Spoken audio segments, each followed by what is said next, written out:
Today we wrap up our Mindfucks triple feature with David Lynch's surrealist sensory experience through celebrity, success, and self-destruction. Everybody wants to be somebody, every somebody is someone else, and the Hollywood elite are anything but sweet, as we follow our dreams to the outer limits of La La Land to meet the mysterious Mr. Roque and his army of dreamers, schemers, and doppelgangers in Mulholland Drive. You're listening to How I Met Your Monster, a podcast that explores the introductions to your favorite movie monsters. My name's Zach. I'm Danny. And I'm Casey. And together we dive into the world of horror to find out how filmmakers have introduced us to our favorite monsters time and time again. This is How I Met Your Monster.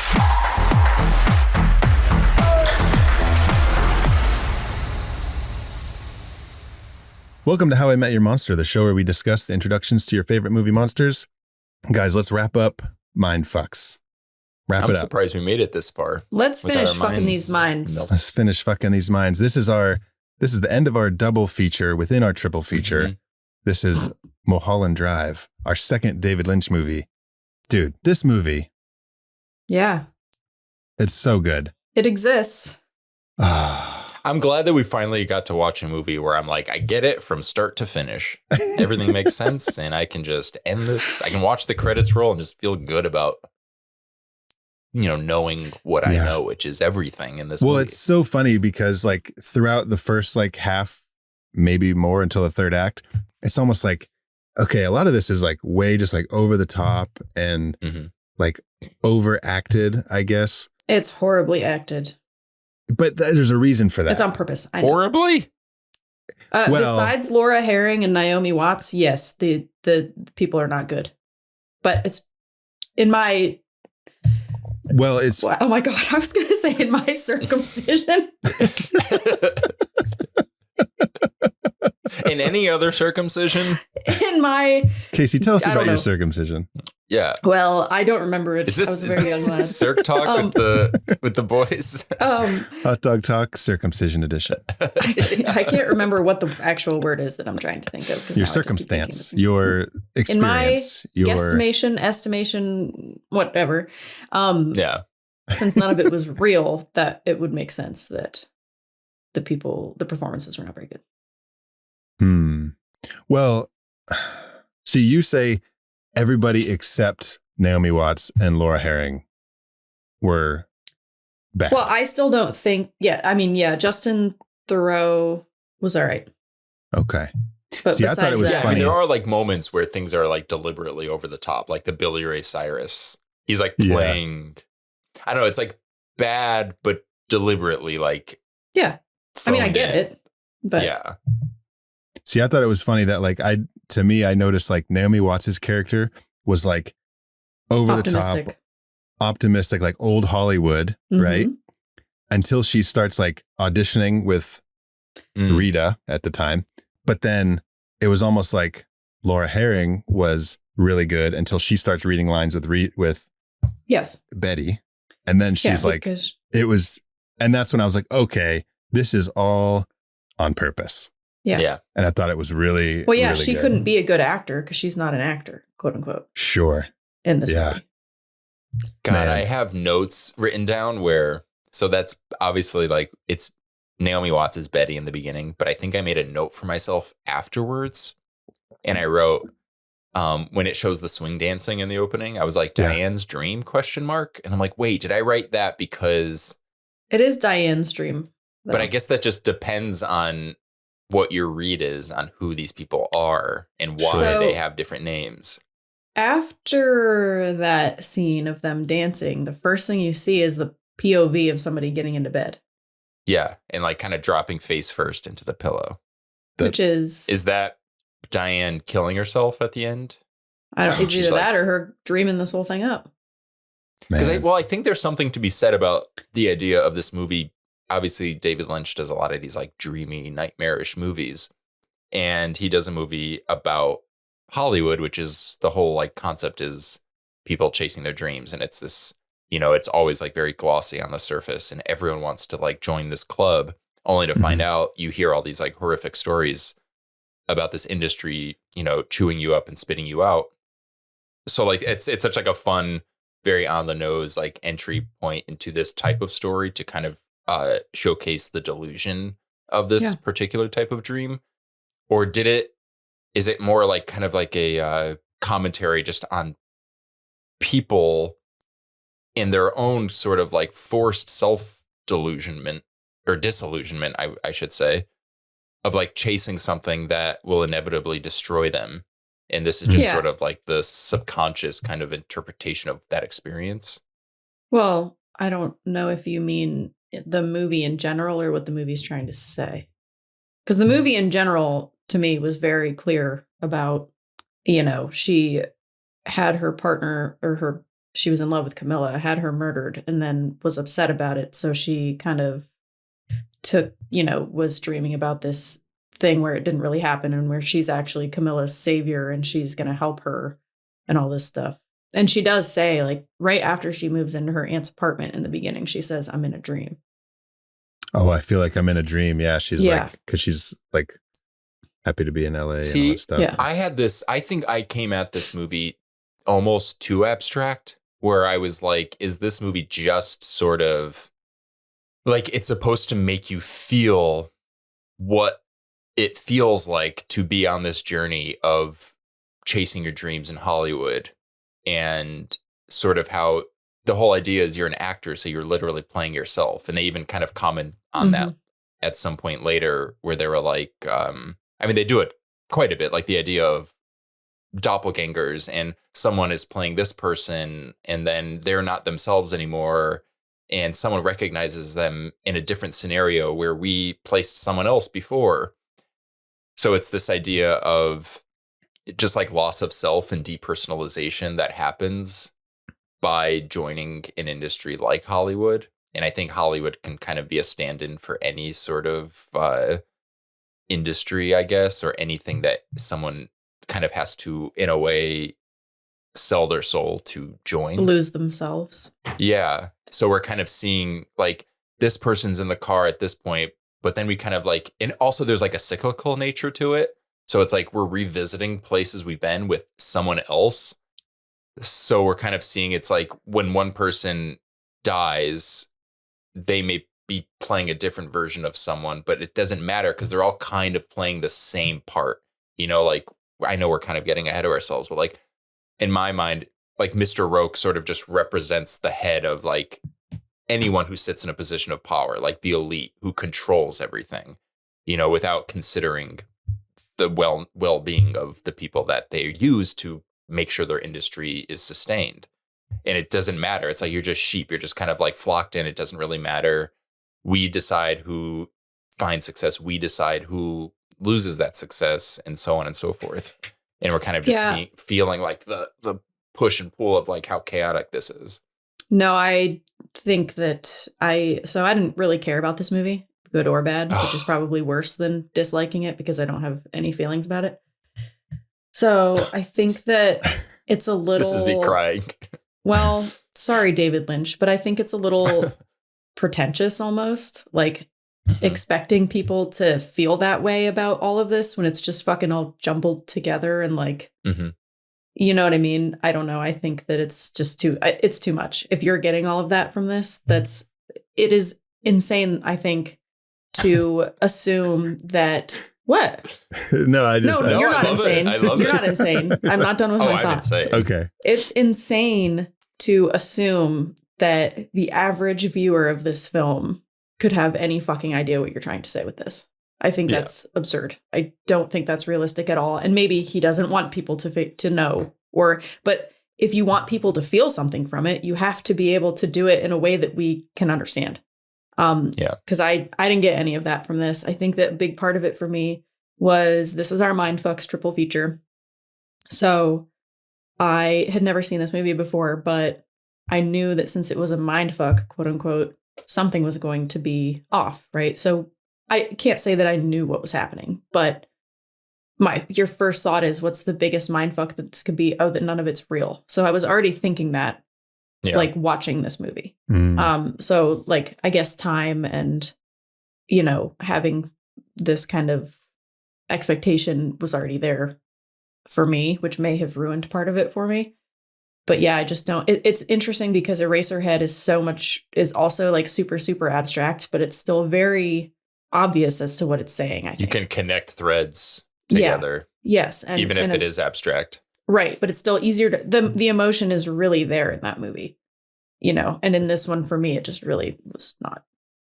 Well, I also feel like I have the benefit of, even though it is a movie that I feel like I'll never truly grasp completely, and maybe it's designed to not be understood for better or worse, but I feel like I have the benefit of having seen it before. So when I watched it for this, a little more like analytically, I had already I kind of got it. I was like, all right, I already know that this movie is going to trip me up again. So I was maybe more hyper focused on not necessarily trying to understand it, but flagging. Oh, you did? Yes, I did. Oh, okay. Okay. Did you have... Dang, I really wanted to watch it. What was your experience on the second time? Did it feel different, or were you just disappointed? So I knew that the rewatchability would be good just because I know, obviously, knowing what had actually happened, you would have all these things like the POV in the bed in the beginning, the dream part where she says, I feel like I'm in a dream. There's a part where they literally tell us her name is Camilla. Like they blatantly say her name is Camilla Rhodes while we're trying to figure out who Rita is. And it's like, oh, well, duh. They literally just fucking told us what her name was. So, and they do that a couple times. Like the headshot of that actress. Yes.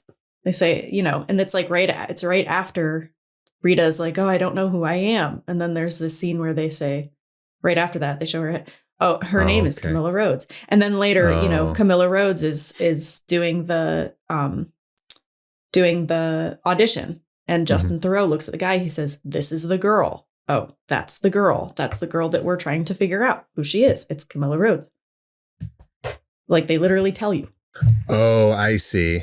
Like, because the mystery is that like, we don't know who Rita really is. Right. And so like in the story, they're saying, this is the girl. This is the girl. They're saying, this is, okay. I see what you're saying.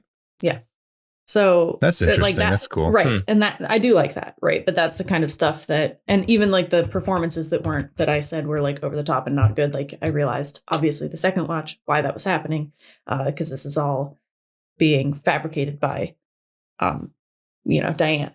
And, so I knew the rewatchability would be good because I knew that you'd be able to pick up on more things like that. But I still wasn't getting any sort of like underlying thing about like the way that Hollywood, I don't know, Danny, I'm sorry, whatever you were saying, because I think it's, I think that if I had to distill it down to like one thing, it's, and I may have mentioned this earlier, but like just depersonalization, like loss of self. Sure. And I have a thought about this, but I'm going to save it for once we like really get into it in the first monster reveal, kind of that I actually just had as you were saying this. And I was like, oh, maybe this is something important. So I don't know, like, I feel like I'm going to be doing a lot of that. Maybe we all will, like a lot of push and pull and sort of like our reads on it, or it's going to be really tough, this conversation, but also I think interesting.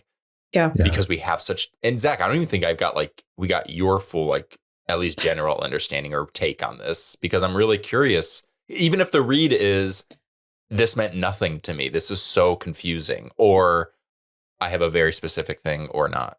No, I think I'm in between both of your viewpoints. I loved the movie. I really want to watch it again. To Casey's point, when the ending came up, I was like, okay, so this was all like in her head. Like, I think Casey, you said like cut and dry. Like it's very clean. This is what happens. But then I'm like, it can't be that clean. There's so much going on. But I did kind of get that feeling like, okay, yeah, she dreamed this up because all the pieces fall into place. Right.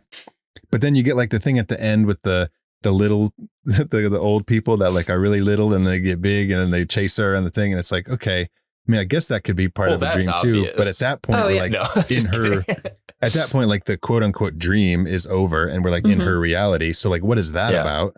Well, I think she was just dealing with the grief of what she had done and she was losing her grip on reality. Like, sure. But it's also like, where do they fit into her reality? Because they were in her, she met them on the plane in her dream. Right. So then they're like, who are they?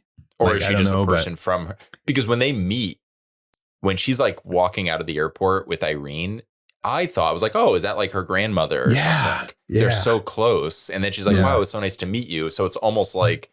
There's a woman she told about her dreams. Yeah. Or like, you know, when you dream and someone kind of plays a different role in your dream, or they're not as, it's not, the rules aren't formed. Yeah. It's like, I know this person, but they're not necessarily playing grandma here. Yeah. Yeah. I mean, that's how the entire, that was another hint to me that this was all made up by her, was because everything for her went perfectly in that dream. Like even in the very beginning when she, you know, she met these wonderful people on the airplane. That's so nice. Great. People don't do that. Right. And then she turns around and a cabbie's already picked up her bags. Oh my God. That's amazing. Yeah. You know, like she goes to the apartment. And the woman is just like, oh, you must be Betty. Here, no problem. You know, like. Yeah, my read on this was, I went so abstract where it's like, I was thinking that this is this is supposed to feel like the experience of what it is to seek fame in Hollywood. So it starts off literally feeling like a dream. It's so like bright and shiny. And then she literally becomes, well, I don't know if she becomes the same woman who's the corpse that they found in the bed. Yeah. So it's like, you will be that like washed up dead corpse. They kind of say that. Like, this is your fate. Yeah. Yeah. Yeah. They say like, that after the quote unquote dream ends, they say like she got here and she was so happy and blah, blah, blah. Yep. And so it is like, you know, exactly what you want to happen when you're moving to Hollywood. The perfect scenario. Yeah. Like you feel, because you feel all the feelings, like, you know, even, God, we're jumping around so much. But like, even just like the, what's the word I'm looking for? The jealousy she feels later about Camilla. Mm-hmm. It's like, that's just part of it too, because I remember I had thought initially they kind of set it up where Adam, the director, is kind of into Betty, and you think Betty's going to have a thing, but she ends up kind of getting, all of a sudden that doesn't go anywhere. And she's actually the one who's fighting, and she's the one who's jealous. Mm-hmm. So it doesn't even matter. It's more just like, that's how fucked up in Rocky this ride is. Like you think it's going one way and then your reality just like flips and you've lost out on this great opportunity and someone else is just going to replace you and it doesn't matter. Yeah. Because it's not about you mentioned this is more of a technical thing, but you mentioned the director. Why did Justin Theroux get top billing in the credits when Naomi Watts, I think, is like clearly the main character? In the opening credits, it says Justin Theroux, and then it says Naomi Watts, and I was like, interesting. Okay, like I said, that's not part of what we're talking about, but made me think of it. Hey, yeah. Maybe I may not have an answer necessarily. I mean, I'm sure it's like, you know, it's some contractual thing and whatever. I don't know, but you guys, you know what blew my mind? You know what blew my mind? And you guys might have known this in your research or something. Yeah, you know what fucked my mind? I'm going through IMDb and I see this movie was made in 2001. Mm-hmm. I scroll a little farther and I see Mulholland Drive, 1999. Oh, yeah. Naomi Watts, Laura Herring, all this stuff. And I said, what the fuck is this? This was originally made as a pilot for ABC. Mm-hmm. Oh. And it was supposed to be a ongoing series. ABC ultimately didn't pick it up. There's a whole bunch of drama behind it. Well, the network asked him. They said, we like this. We just don't know if we can commit, or maybe not the network. Someone asked. They were like, we like it, but I don't know if it works as a show. Well, Studio Canal, who was part of it, they gave him more money to film new scenes to turn it into a feature. So he like wrote the whole third act, like rewrote it, added more scenes, added like a lot of the, I mean, obviously it was ABC. So like all the sex stuff and whatever wasn't in there before. They had to cut out a lot of sex because ABC, it just had too much. Yeah. And then he turned it into this feature and it was released. And so I just thought that was like, I was like, what the fuck? I just thought that was funny so cool. Because I watched an interview with Naomi Watts and it's a funny, she was trying to break out this was her breakout movie at least for American audiences. And she said, she was like, I couldn't believe it. I was heartbroken. I thought this was going to be my big break. It ended up being her big break, but it's funny that it's like this type of movie that happened to. It's like her Betty experience. Yeah. Yeah. I mean, I don't know. It worked out. I feel like this was, so 99, that would have been a few years after Twin Peaks. I had also heard, and I'm not sure how it works, that it was supposed to be sort of like a loose spin-off of Twin Peaks. There was something about, and like, I don't know if I've seen all of season 2 of Twin Peaks, but apparently it was like Audrey's character was supposed to like go off to Hollywood or something and kind of be like this Betty character.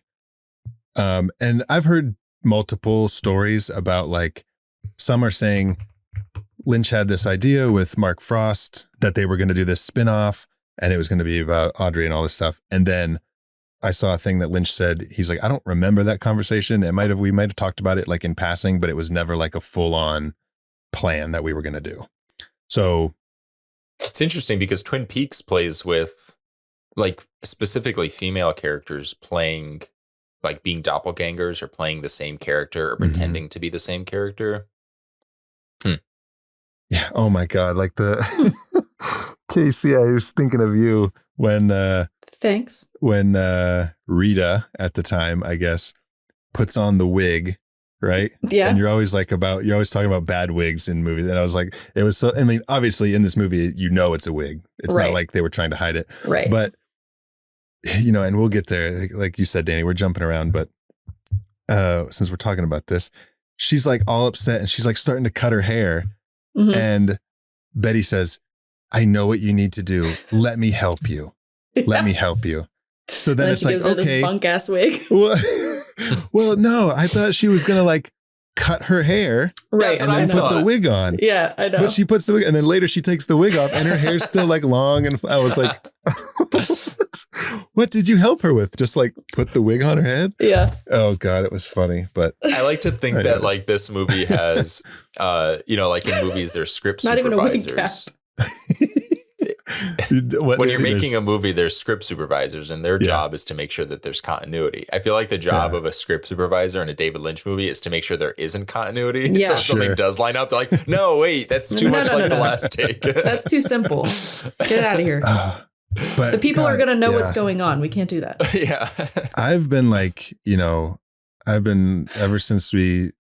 always been interested in David Lynch and like his filmmaking and all that stuff. But like, it's just been like in passing, right? Mm-hmm. Sure. Since we started doing this, I've been like doing a deep dive into David Lynch. And like, fun. I'm just like, I don't want to say obsessed, but yeah, I'm a little. You need to relax, Zach. Zach's like freaking the fuck out right freaking now. Out. It's just pouring sweat. But no, he's just like, man, it's just, what an incredible person.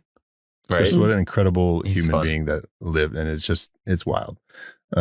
Whether you like his stuff or not, like he was just like, he was swinging for the fences. He was just an artist. Like it sounds like cliche to say, but he was just an artist. That's an artist who then also attracted like such great talent to showcase his art. Which is funny because, you know, in this movie, it's all about like Camilla's headshot and all this stuff. And he was notorious for casting off of headshots. So like he cast That's fun. the 3 leads in this, Naomi Watts, Laura Herring, and Justin Theroux, just off their headshots. And like he saw Naomi Watts's headshot. He said, basically like, this is the girl, right? Call her in. She flew in and she was like late. So she like just went right to his place and she was all like, just probably no makeup and jeans and t-shirt. And he was like, okay, you don't look like your headshot. That's basically come back tomorrow all David Lynch dolled up. That's hilarious. Tell me you've never seen a woman before. Right. So she, like, you know, she said she came back the next day, like in a dress and makeup and all this stuff. And they connected, whatever, which seems very like piggish. Shallow. Right? Yeah. Shallow. Yeah. But then you learn about like this great relationship that him and Naomi Watts had, just like this connection that actors seem to really like, trust him. Platonic relationship. I don't think there was anything, but it was very like, they just really respected each other and loved each other. And it's cool. Well, in a way, it's sort of like I'm sure there are a lot of like sleazy people who would have that response, but I feel like his was coming at it from, I mean, you were like, he's an artist. He's just like, that's not the piece of art that I'm trying to put into this story. Exactly. Like, he was making this movie. I need you to be, Yeah. Yeah, totally. It wasn't like it's nothing personal. Like it is personal because it's a personal thing, but he's not saying like you're looking wrong. You're not fitting. It's like if you walked onto a Tim Burton set and Johnny Depp is dressed up without his Edward Scissorhands. It's like, well, we need you in Scissorhands. Otherwise you don't fit into the world that I've created. We need you with Scissorhands. I thought you had Scissorhands. Yeah. In the picture, you had Scissorhands. Naomi Watts actually came to his house with Scissorhands and he's like, no, wrong director. That's so funny. But yeah, you can really tell that he just like the way he shoots this, it's just like he loves Los Angeles. It's like a love letter sort of to Los Angeles, right? Well, it's a love letter to Los Angeles. Like Eraserhead was a hate letter to Philadelphia. Philadelphia. Which I wanted to, speaking of that, I have this, right? Yeah. Oh, wow. Look at you. David Lynch. Holding up a dildo. I don't know what that You really did go all in. You bought a physical book. I bought a physical book and I want to read something to you. Can I read it? Oh yeah, of course. Can I read it? This is from his book, Catching the Big Fish. Oh, which Zach referenced in our last episode. Yes. He says, I came to Los Angeles from Philadelphia, where I had lived for 5 years attending art school. Philadelphia is known as the city of brotherly love, but when I was there, it was a hellhole. There wasn't a lot of love in that city. I arrived in LA at night, so it wasn't until the next morning when I stepped out of my small apartment on San Vicente Boulevard that I saw this light, and it thrilled my soul. I feel lucky to live with that light. I love Los Angeles. I know a lot of people go there and they just see a huge sprawl of sameness. But when you're there for a while, you realize that each section has its own mood. The golden age of cinema is still alive there, in the smell of jasmine at night and the beautiful weather. And the light is inspiring and energizing. Even with smog, there's something about the light that's not harsh, but bright and smooth. It fills me with the feeling that all possibilities are available. I don't know why. It's different from the light in other places. The light in Philadelphia, even in the summer, is not nearly as bright. It was the light that brought everybody to LA to make films in the early days. It's still a beautiful place. That was a lot of words, but no, I love that. Are you kidding? I want more of this. It is exactly right, though. Because he does show, like, he clearly does love the city, and you see that in this movie, especially.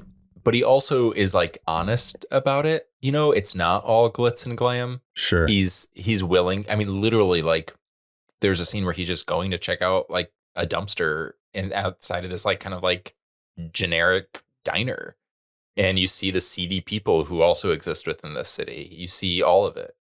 I mean, that's kind of what's so beautiful about this movie is it's all about that dichotomy of the good and the bad, the dark and the light, the dream and the nightmare. That was like what I love about this movie so much is it just lets both of them exist almost to the point that they kind of bleed into each other and you don't even know if you're in the dream or if you're in the nightmare in any given moment. Danny, I want to make a correction to you just a minute ago. It was Winkies. They were at a Winkies. What did he say? Wrinkles? I'm just kidding. You just said diner, and I just wanted to say that it was called Winkies. I'm just messing with you. Okay, guys. All right, raise your hand if you call your penis your Winky. That's your butthole, Danny. God. Is it? Yes, you don't call a wiener a winky. You call your butthole winky. Why is it? Because it winks. I mean, it's your brown eye. Eyes wink. Come on. Oh, God. Winky. I don't like that. Sorry, Zach. We're here for the tough conversations, okay? That's true. We're here for that. That's what we do here. Winkies and brown eyes. Winky? I thought Winky was a penis. I mean, I guess it can be. I don't know. Is that like a gay community thing? Like Winky? Wow. Gay communities use their buttholes a lot too. That, Zach. I said it. Can you imagine if it was just a gay thing? Yo, bro, can I see your winky? And you're like, which one does he want to see? Which gay is he? Well, you'd have to discern if he's a top or a bottom, right? Oh, yeah. That's true. Yeah. That's how you figure out which winky he's interested in. That's so funny. That's the gay community distilled into one word, winky. Well, kind of winky are you? You guys ready to go to Hollywood? Since we now know that the gay community calls a penis a winky, do you know that they call, growers and showers? they call growers slinkies. Growers and showers, explain. So some men, when they're flaccid, their penis is large, pretty large. It's substantial. It's like you want to show it off at the locker room. That's some guys are growers, and they've got just a typical penis, just nothing to write home about, but does its job. And showers, sometimes when they get erect, it could be like the same size.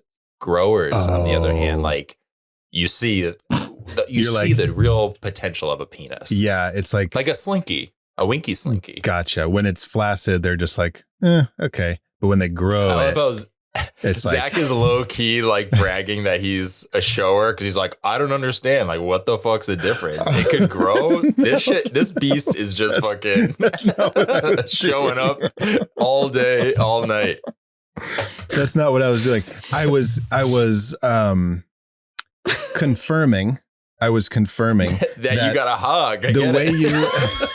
The way you described it, you said showers are big and just like walk around when it's flaccid. Then you said growers are just like normal, but then you didn't say they're normal until they get an erection, and then you moved on. And so then I was like, well, okay, well, why do they grow? But like, and then I had to like, my brain was like, okay. And then you came back to it. But at that point, I was already trying to think, how do penis work? How do pee-pee work? How do winky winky? How do winky work? How winky go slinky? God, David Lynch is smiling on us right now. He's like, this is my favorite episode of talking about one of my movies. Between Eraserhead last episode and this one, like... He's actually from Beyond the Grave taking his name off of those movies because of how much we've desecrated them. I'm sure he's not happy with me right now. Okay. Wow. Okay. This episode is wild already. Yeah. I mean, we're ready to wrap it up. I can't believe it. Oh no, we haven't started yet.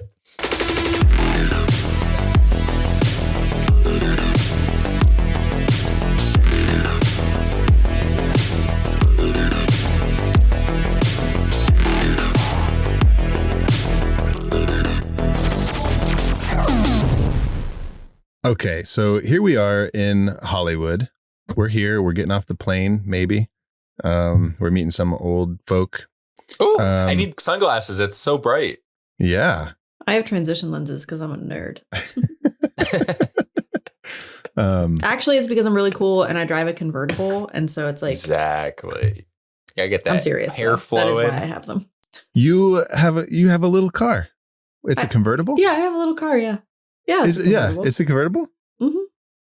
It's so little. But it's hard to drive. It's hard to drive when the sun is in your eyes. So I got transition lenses so that I don't have to worry about that. Yeah, that's smart. That's cool. Do you like put the top down and drive around? Yeah. Really? Yes. When it's nice out. Yeah. It's got to be at least like 64 degrees with the sun out. Do you just like press a button, or do you have to like manually pull down the roof? No, I press a button. So mine is, so, and with the design of my car, because I drive a Fiat and it's very small, it opens, I can open it like as far as I want or as little as I want. Oh, you know what I mean? Okay. So you could open it just like a couple inches just to get some air in, or all the air. So here we are in Hollywood.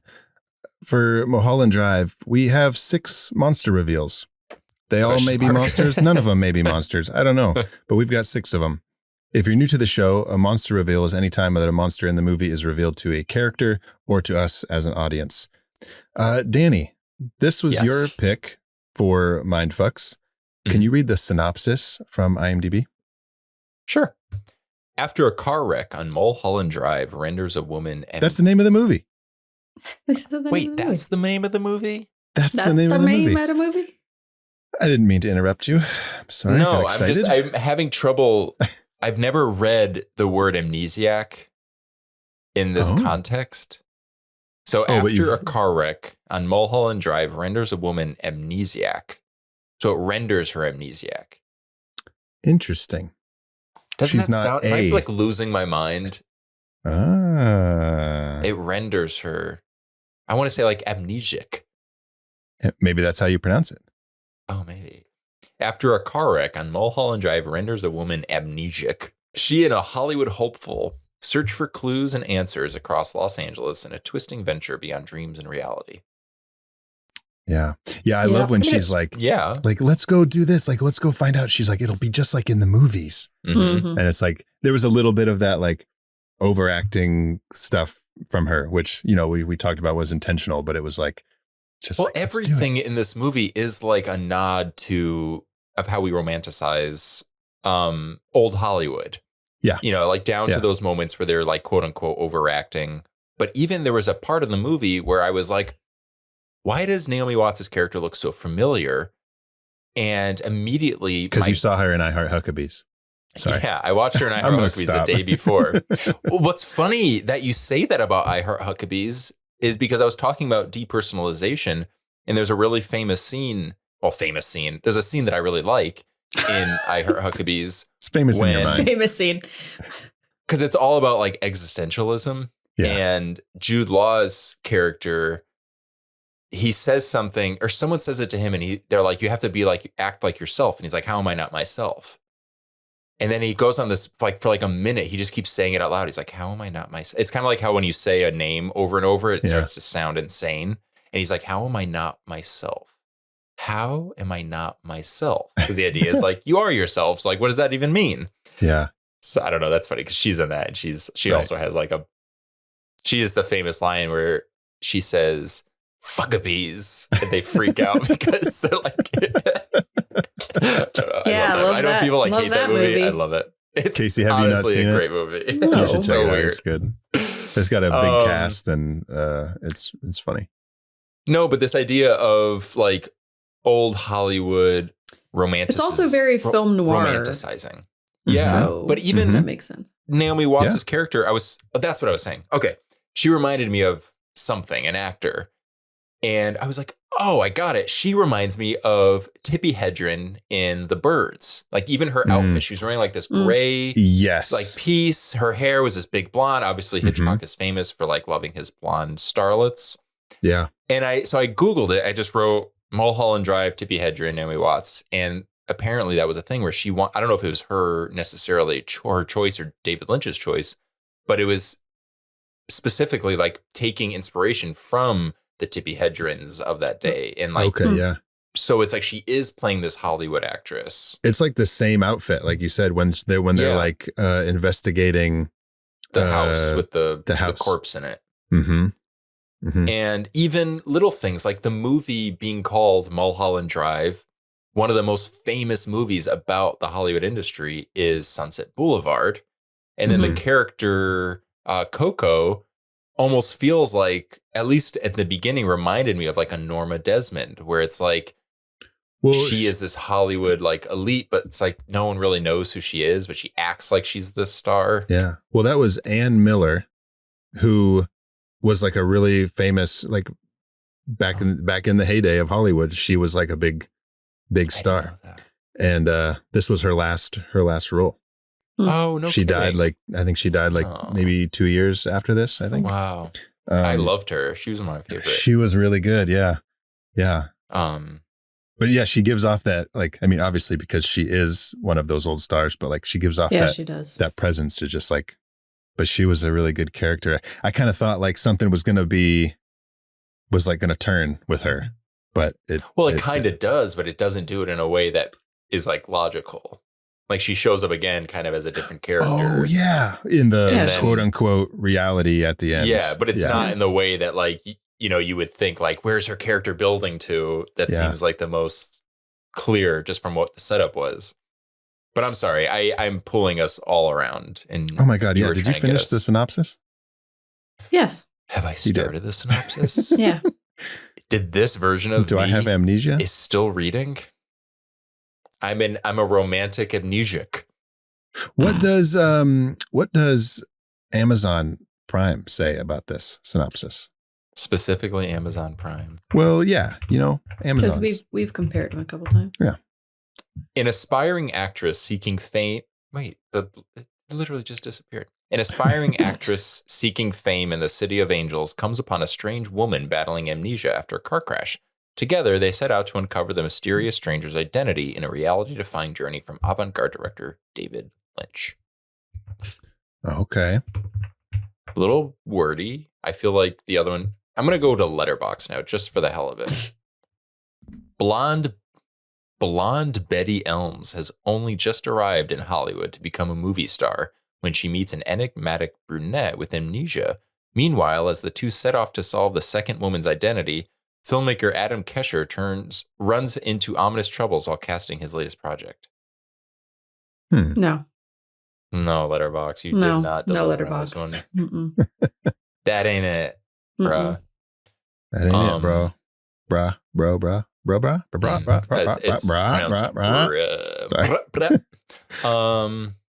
Okay, yeah. All right. Okay, well, let's get into this. Number one, our first reveal is the person in the back alley behind Winky's. Winky's bum. Winky's bum. What's the homeless person? Unhoused. I think they're credited as Danny as the bum. It's 2026 now. Yeah. They That's are the unhoused. still what I call everyone the bum. I do too. I'm just kidding. Hobos, bums. Yeah. So I would like Winky's bum. Danny, for you to tell me, what the fuck is this? Okay. So I had a thought about this as we were talking, and I made a note in real time. So this might not make any sense. But love it. It's so annoying to try to explain and break down. So I'm gonna just then don't. This might Danny. just be abstract. It's annoying. No, whatever. I'm talking to myself because I'm struggling with how I'm tying thoughts together. Your and face where is do I getting start? really red. It's okay. Relax. Does it have anything to do with this man talking about a dream? Okay. Yes. So. Okay. What's interesting about this scene is it obviously has this great reputation. A lot of people consider it one of the most intense, scary scenes in a movie because it's just full of dread. Seriously?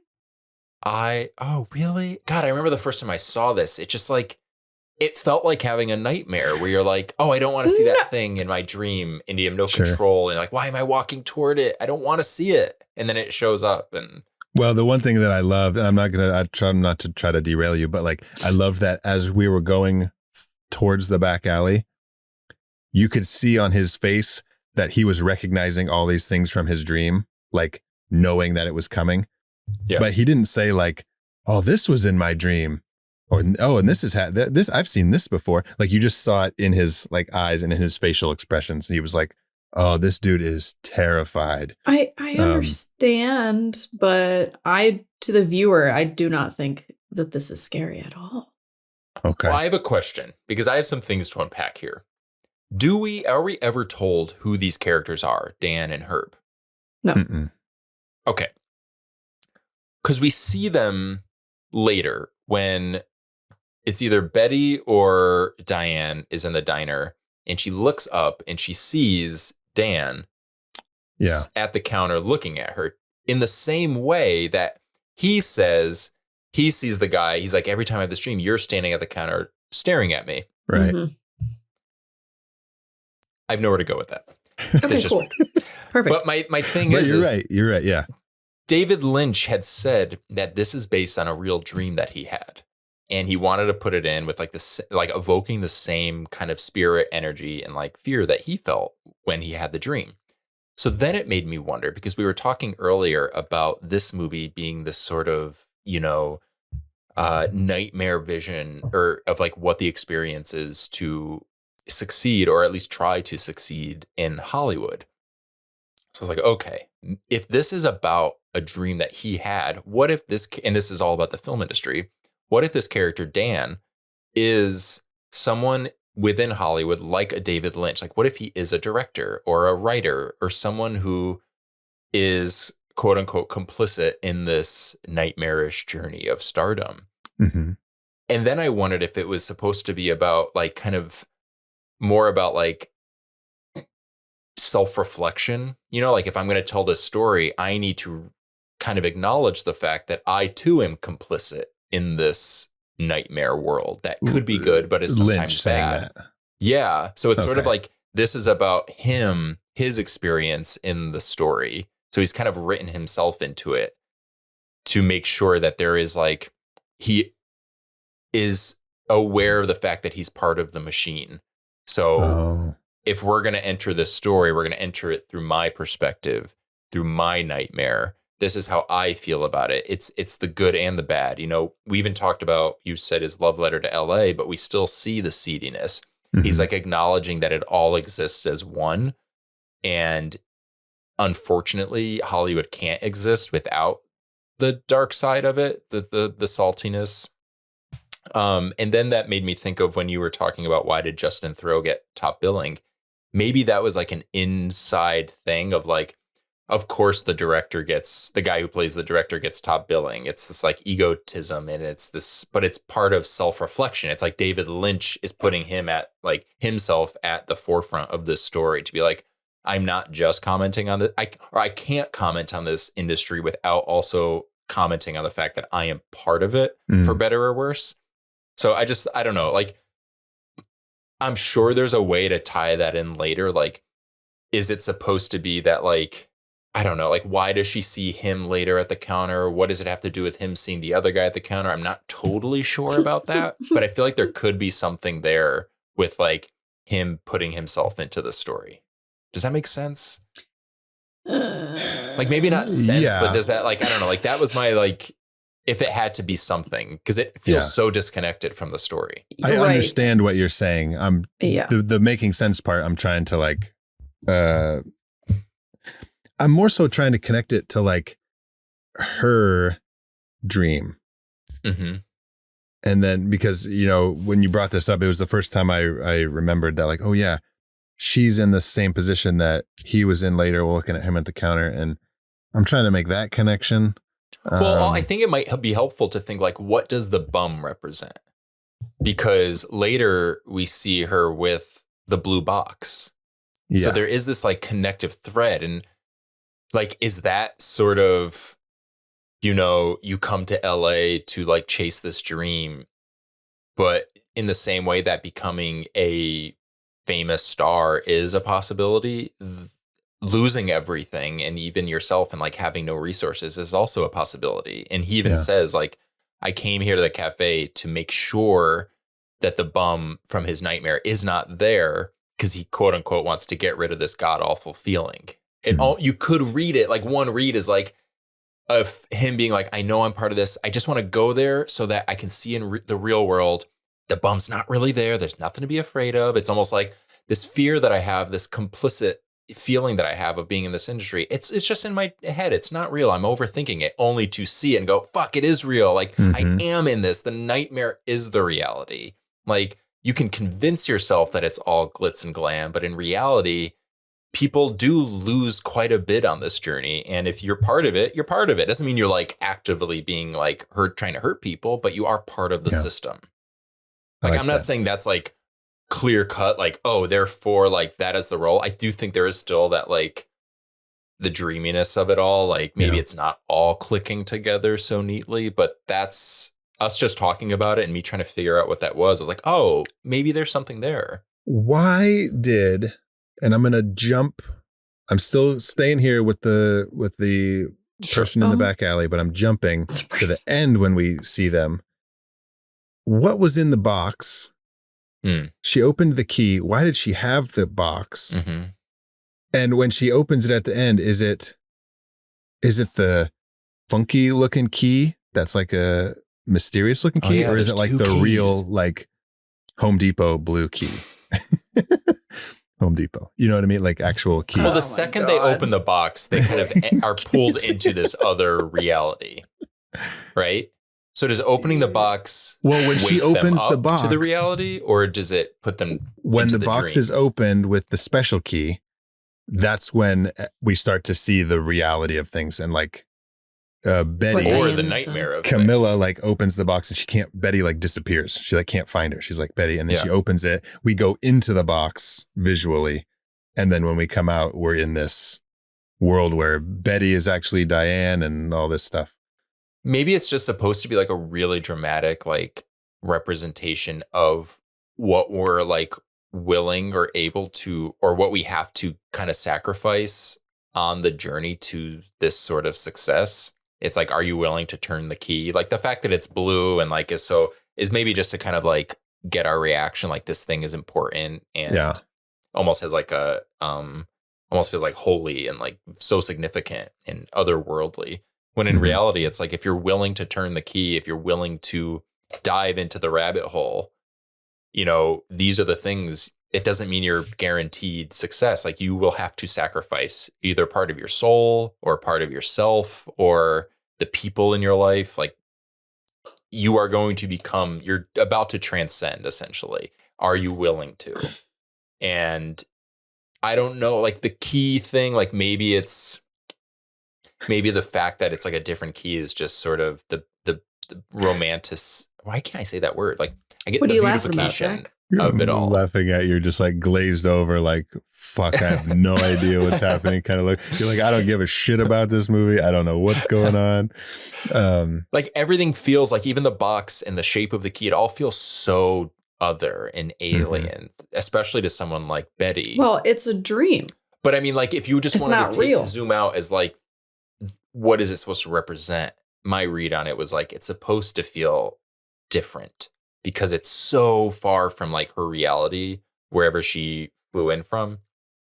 And then later it just ends up being this like kind of dirty, like you said, Home Depot key. It doesn't really matter, but like this has the same well, yeah, because that key was result, I guess, if you turn it. The dirty Home Depot key. I love that that's what it is. Was given to her by Joe. Mm-hmm. Mm-hmm. And he it's the same means to an end, though. It's like representing, again, I'm like saying this like it's like fact. I'm not meaning I'm more like committing to my read. Yeah. No, but it's like he's still like, you're just being literally offered a literal key. Like, are you willing to turn this and enter into this new version of it? Because you will change from this if you're willing to commit to it, whether it's killing someone or becoming, you know, going down the journey of becoming a Hollywood actor. Like, are you willing to sacrifice what this turning of the key is going to symbolize for you? Yeah. No, I'm not getting into all the, you know, what does it mean? I just have a general question now. Yeah. Did he give her that key to make the money drop? Or why did I don't remember why he gave her that. He said after it's done, you'll find the key. Yeah. Once you give me this money.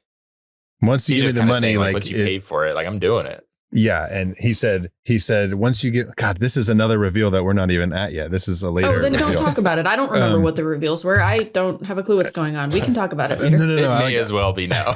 We don't. We're still in the diner. Anything in the Winky's diner, we're going to talk about, whether it's now or later. He says, once you give me the money, it's a done deal. Like it's happening. And he says, once it's done, you'll find this key where, I think he just says like where you're supposed to find it or where, you know, when you find the key, when you see the key, you'll know it's done. Okay. So was the key given to her literally symbolic in that moment? I guess it wasn't. He didn't tell her to open anything with it, right? No. But later then it was just symbolic. I say later in the timeline, but we see it earlier in the movie, the key sitting on the coffee table. Right.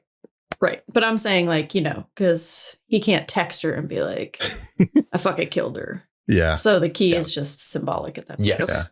Okay. Yeah. Okay. Gotcha. Man. So Winky's, the bum behind Winky's. Winky's bum. Represents the dirty underbelly. Yeah. Mm-hmm. Yeah, maybe. Or Casey, don't mock it. Don't mock this. Don't I'm not mocking it. Okay. Right. Quit mocking the Winky.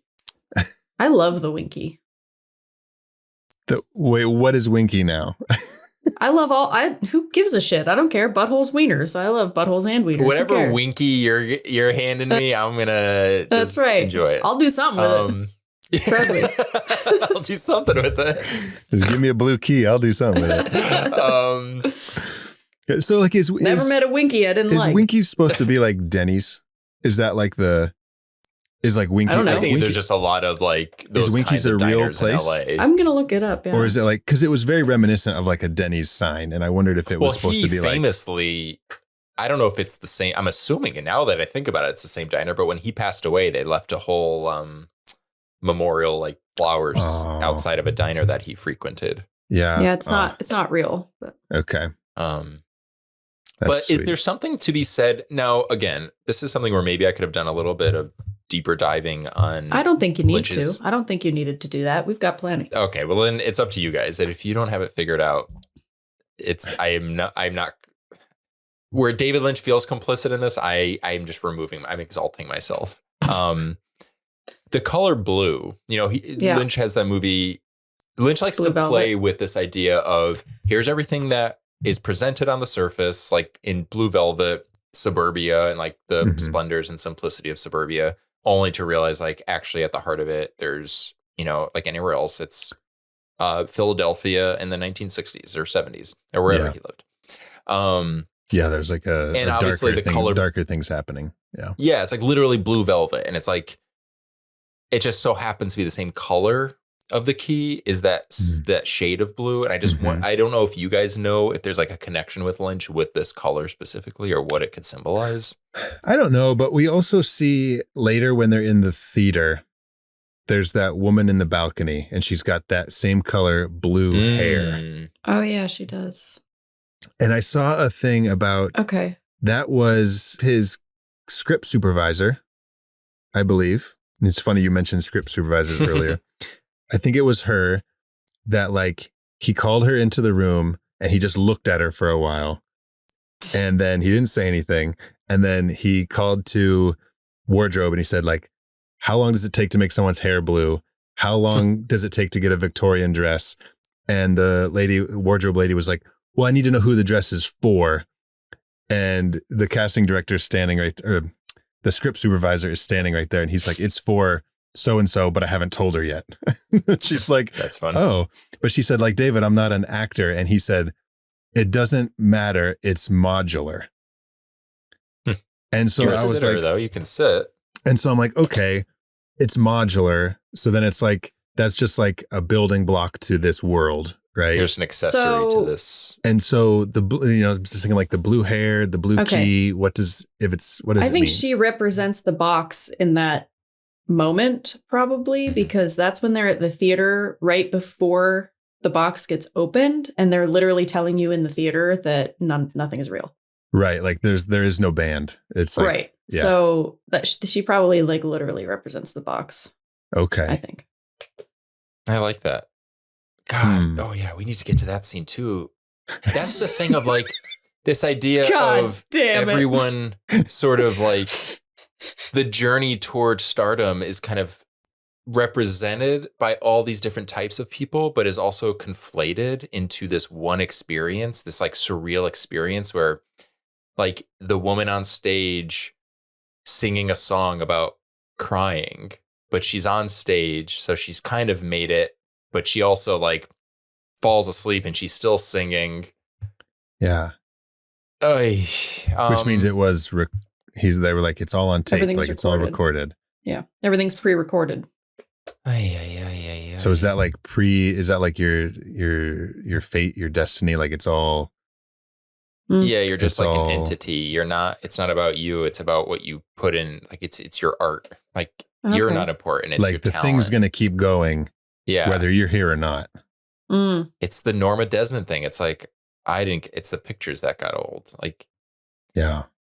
Oh, it's the ghost. Is this a ghost story? I'm just like the ghosts of Hollywood and I'm just going to say, yep. All right. So I do want to mention before we leave Winkies. Did we even go to Winkies? Since we're waiting for our food at Winkies. By the way, did you notice they have food on their plate? I think it's Dan who doesn't eat it. And then right when they get up, there's nothing on their plate. That just, again, just dream logic. But Bonnie Aarons plays the bum and she also plays famously the nun in the Valak in Conjuring 2 and the Nun movies. Yeah. Oh, I guess the nose, right? She has a very like, distinct physical kind of, features. Yeah. Mm-hmm. That's cool. Yeah. She's a whole horror icon. Yeah. Did you just call her a whore? Did you just call her a whore? Yeah. So, all right, let's move to our second reveal. This is very Lynchian. This is Mr. Roque in that very weird room. Yeah, this is very Twin Peaks, very well, that's the guy in Twin Peaks. Mm-hmm. Yeah, okay, sorry. No, I wasn't like I'm trying my hardest. No, I just meant like, oh, a cool detail. That is the guy in Twin Peaks. Okay. We obviously don't have to go like into the details because we already have, but just for a little context, Betty's arrived. She's met Rita in the shower. And then we also meet Adam Kesher, the director, who's being told he has to recast his lead actress. So there's like the powers that be in Hollywood are pulling the strings. And when we meet Mr. Roque, he's, as far as we're concerned or led to believe, is he's kind of at the top of the chain. Yeah. He's like pulling the strings. He's the mastermind. Yeah. And there's someone who plays his there's someone like sort of famous that plays that dude standing in the background who doesn't move or speak. Oh, I didn't even notice. Who is he? It's Harrison Ford.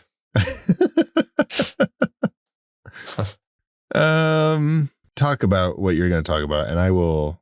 Oh, I have nothing, because that's the thing is like we joked about like what we were going to flag as monster reveals in this movie, and although it is, kind of implied that Mr. Roque is the head honcho, we only meet him a couple times. We never get any real explanation of his intention or what is motivating him or why he wants a certain actress. But I think that kind of plays back into the whole like Hollywood-ness of it all, like it's, who knows? There's this weird kind of seemingly pointless, I don't know, like Hollywood is just like a janky, dirty place for some reason, because we let these people, some people, not everyone, kind of in this position of power to abuse people's mental health and well-beings because they just want to put on a show at the expense of them. Yeah. And he's just kind of like pulling the strings. I need to make a correction. The man behind him is not anybody famous. I guess his name, the actor's name his name is Joseph Kearney. Yeah, duh. You don't know who Joseph Kearney is? Yeah. Okay. Wait a second. Are you guys being for real? Is this somebody that I'm supposed Joseph Kearney. No. Kearney. The only other thing he was in, he played himself in a Playboy movie called Girls Next Door, Naughty and Nice. Yeah. Duh. Joseph Kearney from Girls Next Door, Naughty or Nice. Wait, he was in the original? It's like my favorite I thought he was film. In the sequel. Is it a porno? Guys, it's a winky. I am lost. The name just sounds famous to me. Well, there's Joe from Stranger Things. What's his name? Is that why it sounds famous? I think his name is Joe Kearney. Joe Keery. Joe Keery. Okay, that's what it is. Okay. Is Joseph Kearney the Joe Keery of David Lynch movies? In the Playboy. Doppelgangers. What's the movie called? I gotta look that Drive. Up. Playboy. It's called Playboy Girls Next Door, Naughty and Nice from 1997. Okay, let's see. Playing with my winkies. How many winkies can we see? The sweet girls next door show off their naughty side in this collection of sexy sketches from Playboy Video, including skinny dipping, candid photography, and a rendezvous at a mechanic's garage. Ooh, I love those. So that's great. The guy behind Mr. Roque is like a porn star. Mm-hmm. Okay. Cool.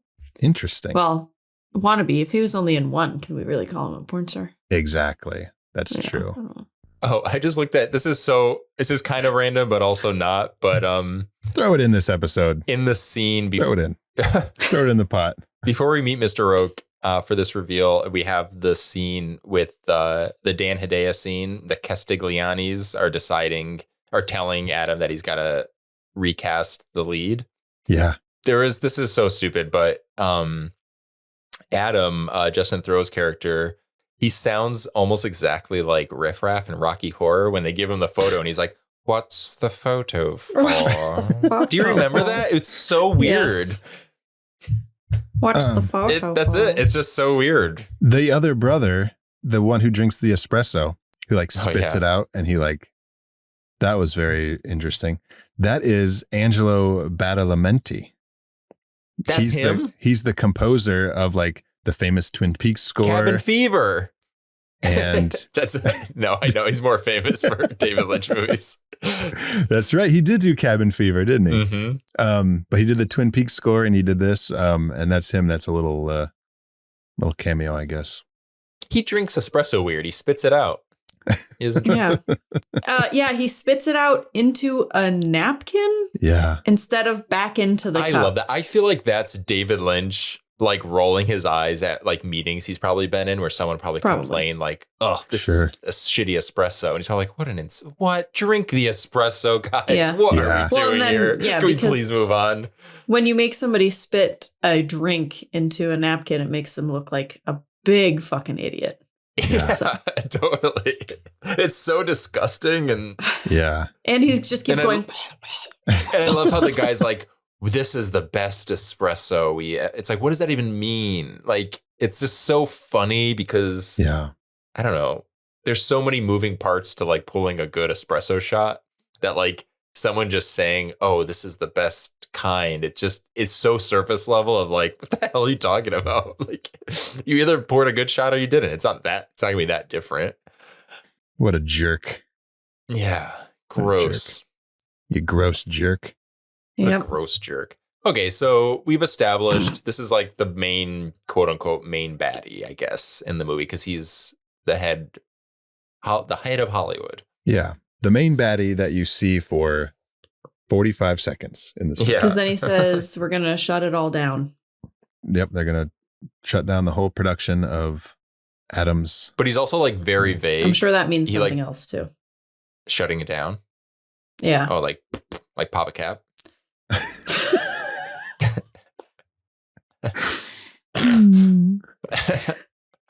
Yep. Yeah, exactly that.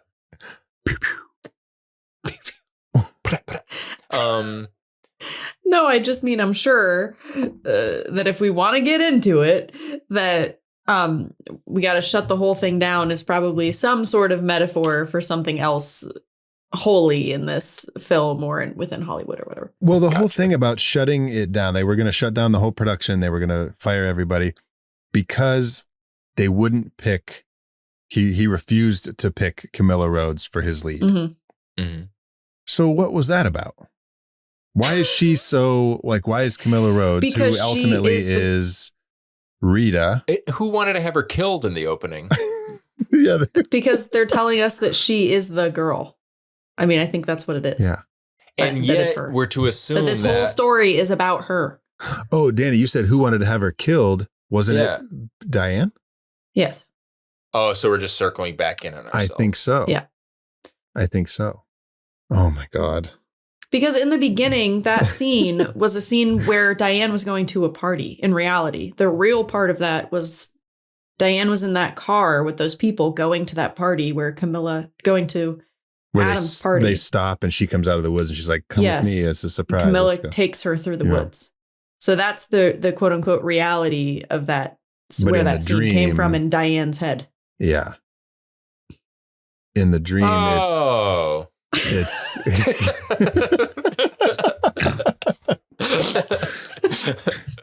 why didn't you just say that? You guys, like Casey, I was with you at the beginning of this being like, okay, it is kind of cut and dry. I know there's some more mystery to it, but it is kind of cut and dry. And now like I'm more confused than watching fucking Eraserhead. Well, I haven't changed my mind, but so here's the thing. I know that there's more to it in terms of representations and stuff like that, but I still think the story is very obvious to me. You know what I mean? See, I think I still am.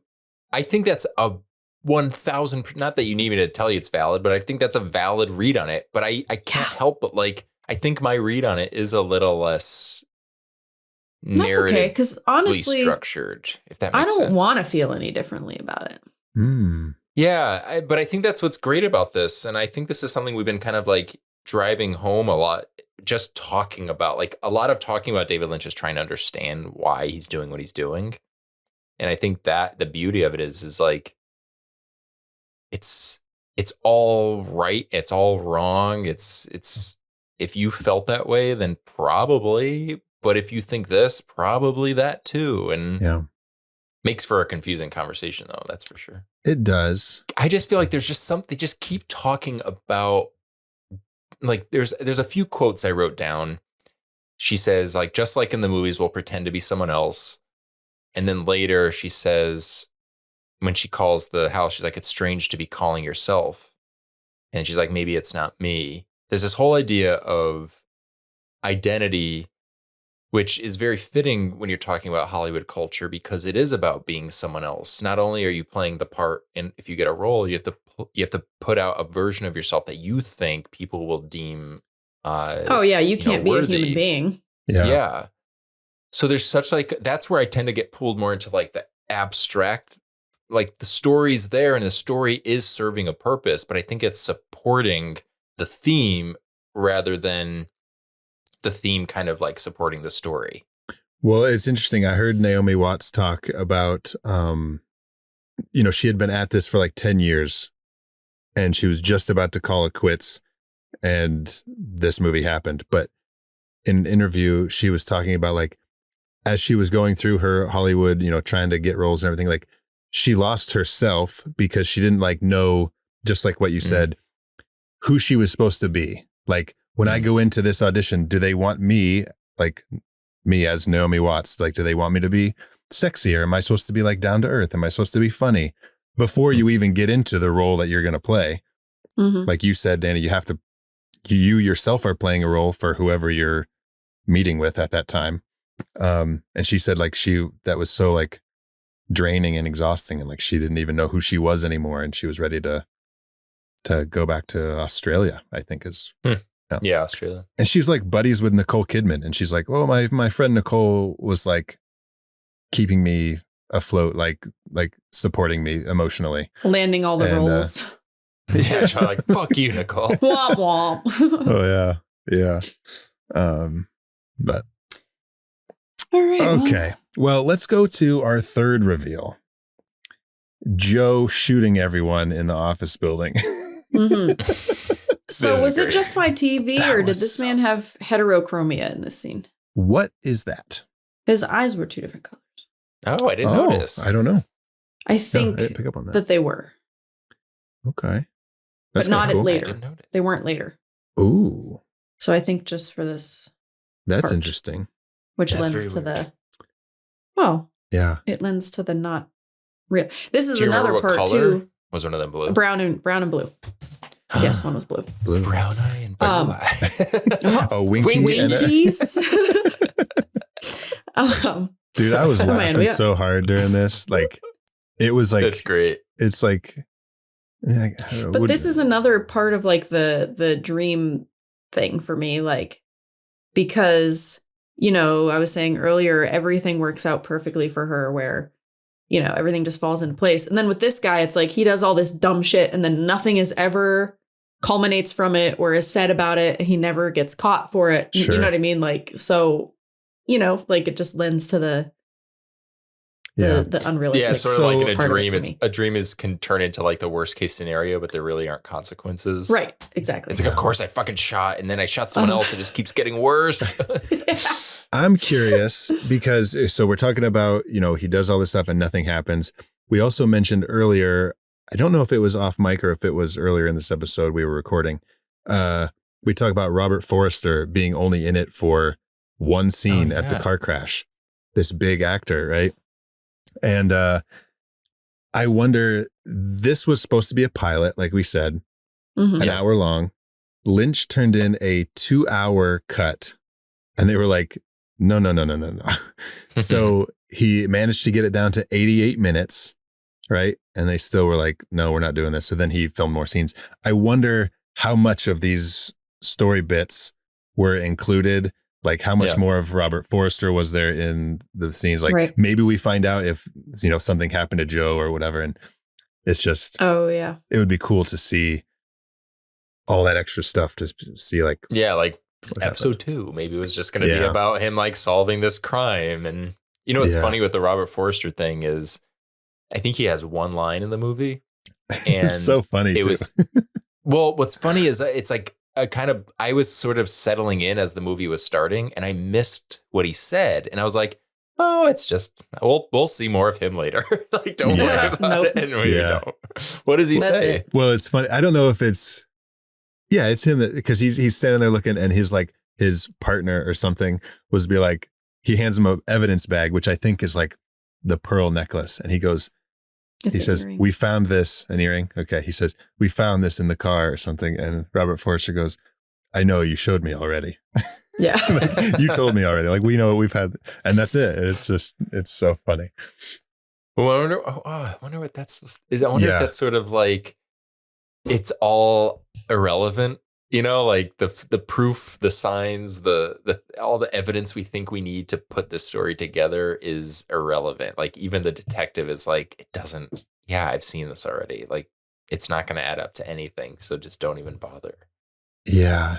I do see in an image search that there is at least one more scene from Mulholland Drive with Robert Forster sitting in he's like sitting at a table in presumably his desk talking about something. But you know what my favorite part about this reveal is? What? That we're talking about a scene from the beginning of the movie and stuff. Okay, you're right. I do love this scene. There is a kind of Joel and Ethan Coen comedy of errors energy here, which I really like. Yeah. Well, do you think that the purpose of this is just to show us that there's a hitman in this movie? Well, yes, but also he's there specifically for someone's black book. Are we told whose black book? Oh, that's right.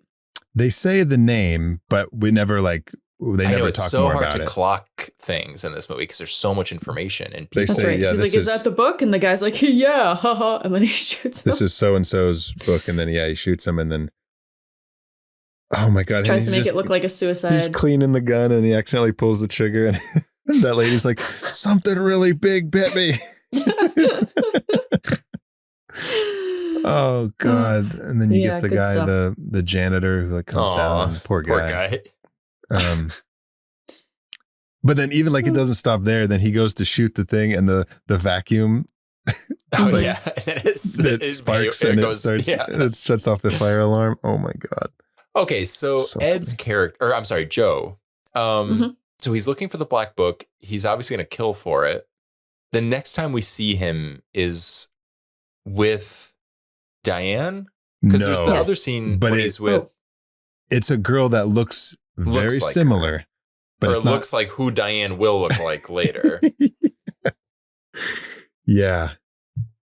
Because I was thinking, I was like, Joe never comes back. And then a few minutes later, that scene happens where they're walking to the payphone or something or to the back alley. And there's a girl who's very smitten with him. She oh, that's right. She's a lesbian. No, Diane is a lesbian. She's a prostitute. Yeah. Yeah. She is. Well, no. Yeah. And but she looks very much like a Diane-esque. I don't remember. Doesn't he ask? Do they ask each other to do something? I don't remember. Well, God, why didn't I not write this down? Good Lord. All right, let's see. Who chose mindfucks as a fucking... Not you. Oh, who was it? Was it you, Danny? Oh. Okay. Do we want to talk any more about this? I think we're good because we have there's a lot that happens until our next reveal. And it's, it's just a lot of Betty and Rita just trying to. We would be remiss to not talk about their sexy scene. Oh, yeah. I'm just kidding. Moment. We're not there yet, but we'll get there. Oh, are we not? No. We got to talk about Adam and his whole Billy Ray Cyrus encounter. Oh, yeah. Is that actually, that's not really Billy Ray Cyrus. That's really Billy Ray Cyrus. Is it really? It is, yeah. No, it's not. It's him. So Billy Ray Cyrus is Adam's wife's lover? Yeah. Yes. I was thinking that you meant he was the cowboy, and I was like, that guy didn't look anything like Billy Ray Cyrus. Okay. I see. Wait, I wish Billy Ray Cyrus played the cowboy though. That would have made sense. That's why I thought that. Well, remind me about Billy Ray Cyrus and the confusion when we get to the cowboy. Okay. Oh, wait. I guess that's now. Oh. Don't know where we're at. It is. Well, because I thought we were talking about Billy Ray Cyrus and the whole like fight at the apartment or the house, but our fourth reveal, Adam meets the cowboy. The cowboy is actually played by one of David Lynch's friends, Monty something. His name's Monty. Not Billy Ray Cyrus. Not Billy Ray Cyrus. He did not want to do this. He's not an actor. Lynch just like said, "Hey, you would be perfect for this," and they just scheduled him. And that's nice. They were like, I've "Hey, seen him before. You're supposed to come out to do this scene," and he's like, "What? No, like I'm not doing that." And they just kept like rescheduling to like get him on there. And then finally he was like, hilarious. Okay. He came out. He was in the trailer with Justin Theroux at the beginning of the day, and Justin Theroux was like, "Do you want to do your lines with me? Like, do you want to? I know you knew that he wasn't an actor," and he's like, "Do you want to practice lines?" And the guy was like, "Oh no, I read them this morning. Like I'm okay." Not realizing like that things are different when cameras are rolling and everyone's watching and things. So he couldn't say his lines. And so what they did, they ended up taping the lines on pieces of paper to like Justin Theroux's like head and mouth and chest, and like it's all off screen. And so when you're watching it, he's like reading the lines off of things. Oh my God. He couldn't do it. But everyone was like, Lynch was like, Monty's got it. Like he's going to do this. This is great. That's so funny. So it's cool. I mean, you never would know that from the way they shot it and cut it, but it's very funny. That's hilarious. And it makes it creepier too. Like the way he's delivering the lines is just like, this is something that's, it's very David dreamy. Lynch. Like something's off. It's strange. So he's clearly like the muscle man, Yeah.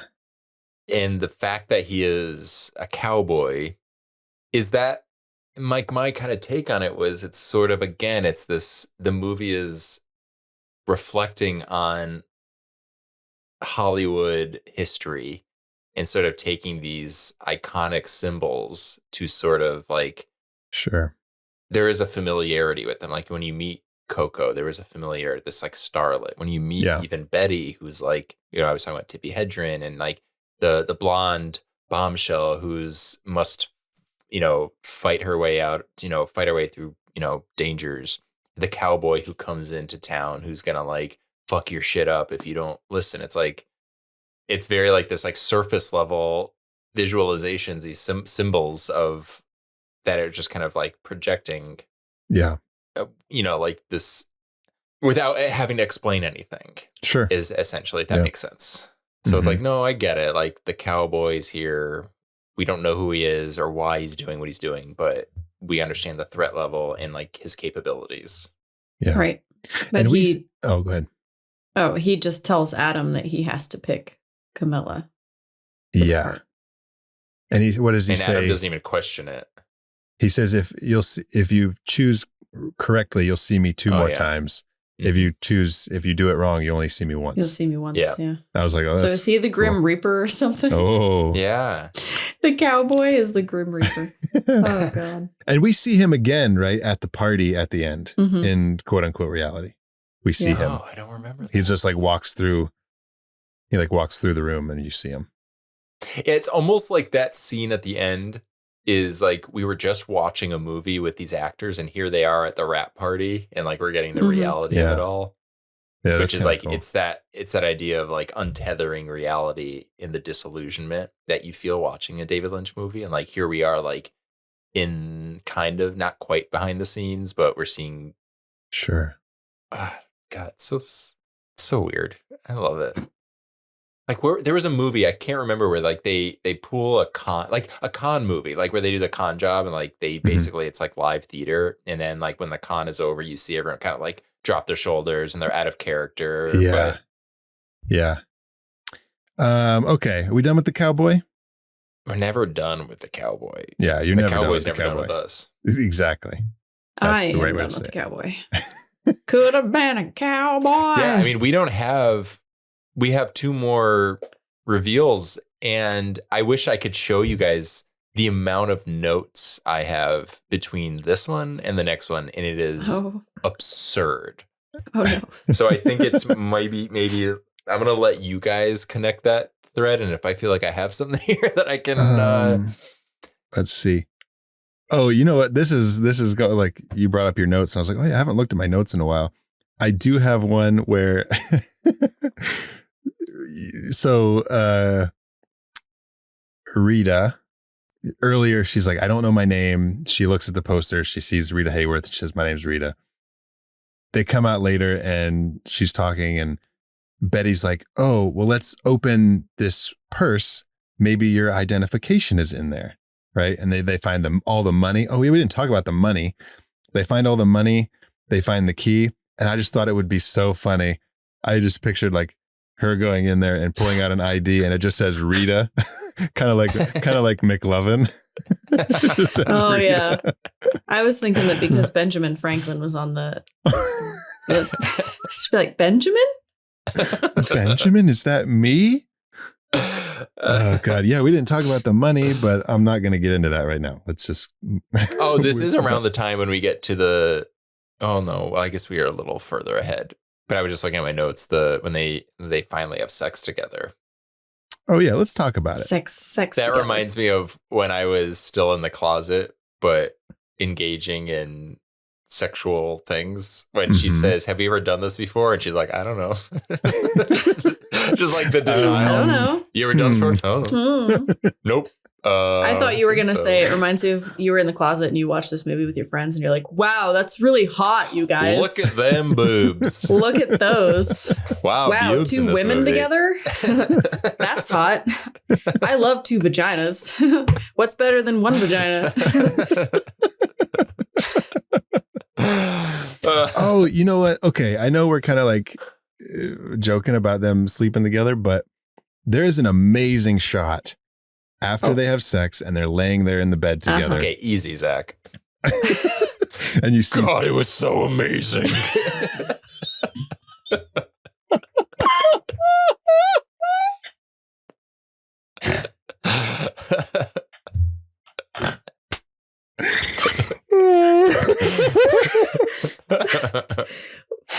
Oh, God. And there's two vaginas there. And what's better than one vagina? Two vaginas. Bro. No, guys, this is when they converge, right? Yes. This is when things in the movie start to get like trippy. Like before this, it's been kind of weird a little bit, but mostly straightforward, sort of. You know what I mean? It's like nothing crazy. Now things are starting to get trippy. But when they're laying there after they sleep together, there's a great shot where Betty is on the far side and Rita's face is more up front, like in the foreground. And they look like one face. Yeah. The way they're laying there and they're framed, it was like, oh, that is cool. Well, that was one of vaginas. Their vaginas. Their vaginas look exactly the same. They were very watery. Ew. They're very watery. So that actually was one of my speculations at that point. I was like, oh, are they the same person? Sure. That and I think that's the thing of this, like everyone playing. It's, again, if you want to zoom out and it is not a literal thing, it's this like, it's just about the experience of what it is to become someone else in this industry. Like, you may as well be that other person. You're on the same trajectory. The same like, shit's going to happen they're like to you. Interchangeable. Yes. Yeah. Because this is around the part where she goes to sleep and she starts saying silencio. She's speaking Spanish in her dream. Yeah. She says silencio, and you realize that's a club, and they go to it at like 2 a.m. Another thing that leads to the dream thing. This place is just open and the show starts exactly when they get there. Right when they're there. Yeah. And like, why are there people just in the crowd? Well, that was very like, I don't think this was like a reference to it, but like it gave me vibes of like Nightmare on Elm Street 4 when it was like just people scattered throughout the theater and they're all like zombies almost, just like watching the show.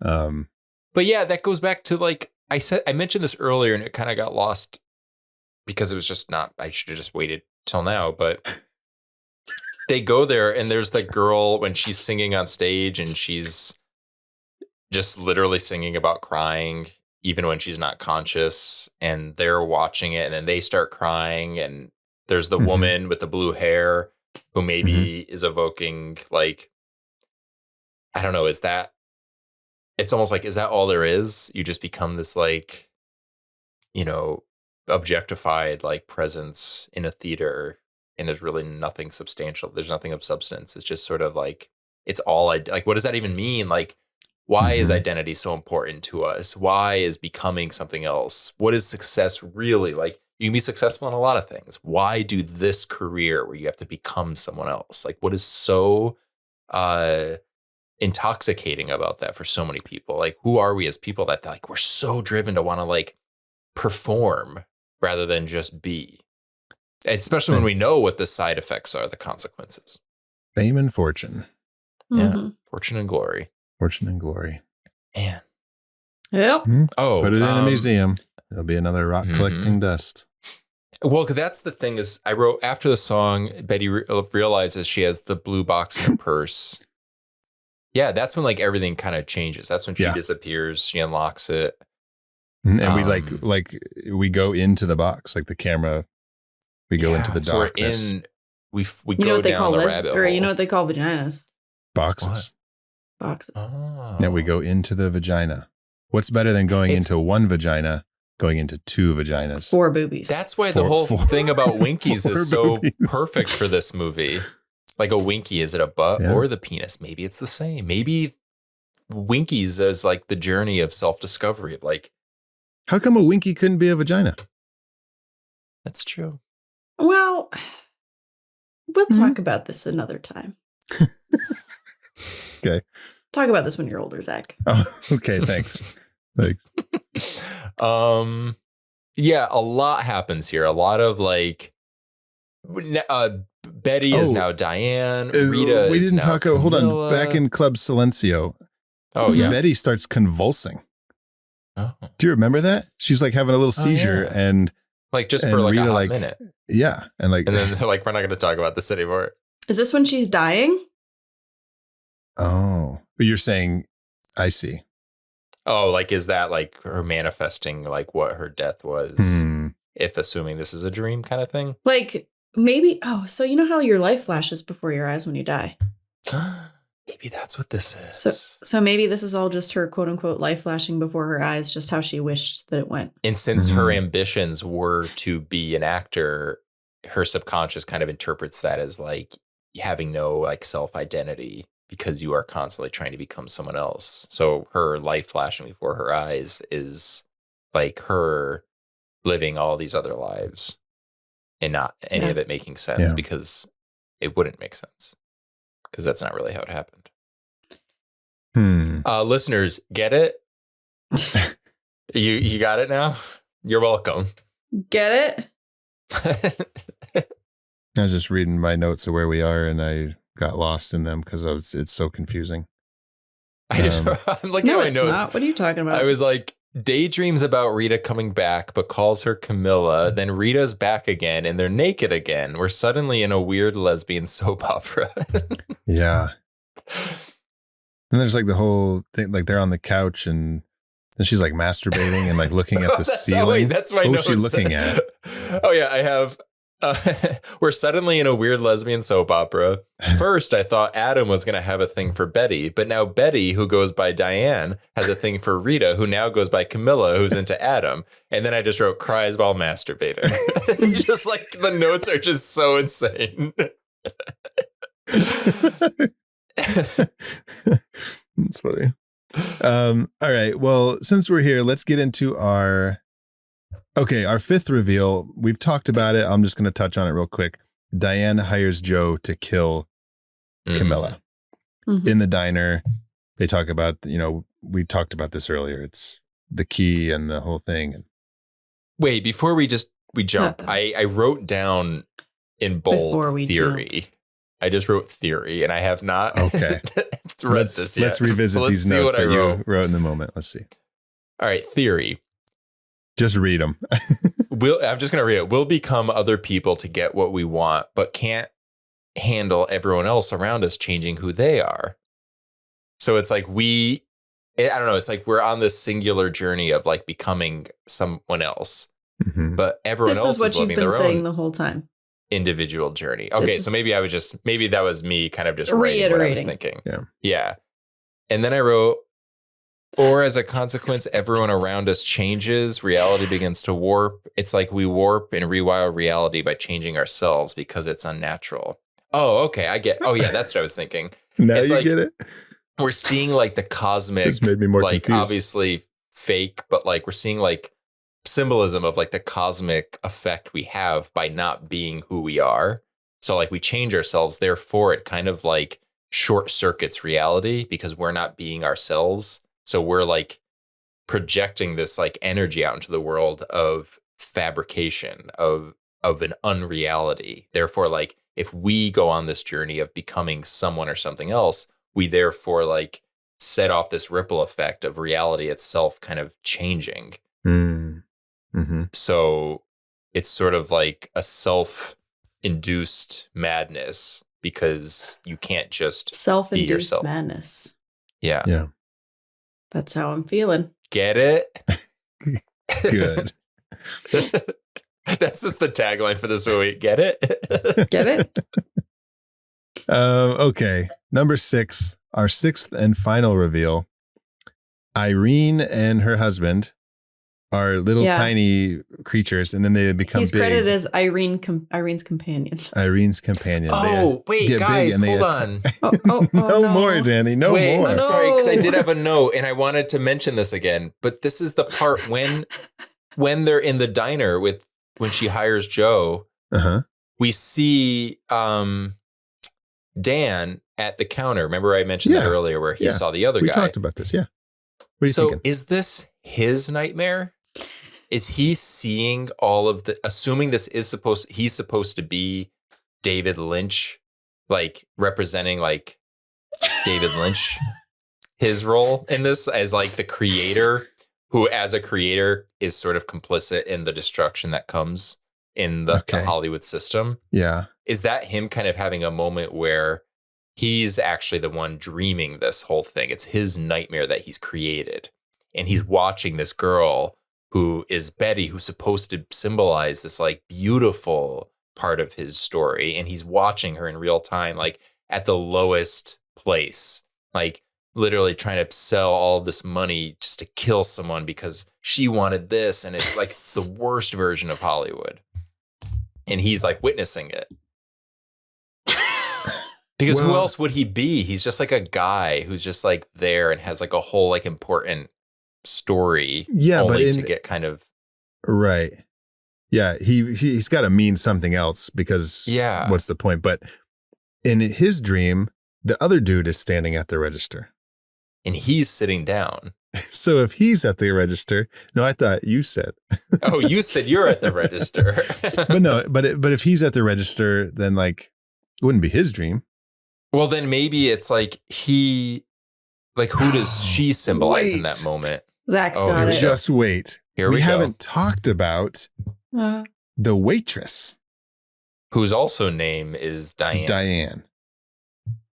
So maybe her name is Diane in the beginning. And then it's Betty at the end. Is it Betty? Yeah. It's Betty at the end. So it's just another one of those crossed wires things. Maybe all of this is her dream. But that's she's seeing like, all the people in this diner. Maybe this is all the bum's dream. Maybe. Well, to be honest though, like that's part of it because I was kidding. A lot of people who fuck.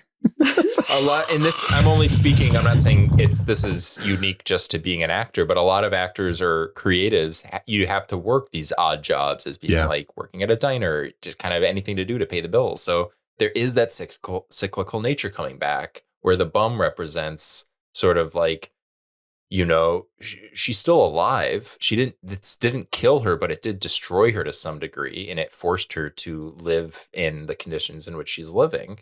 Mm-hmm. And then, so it's like, we're seeing these like parts of this process where they're all different people, but they may as well be the same because this industry will destroy you. It will spit you out. Mm-hmm. And they all kind of converge at Winkies. Yeah, they do.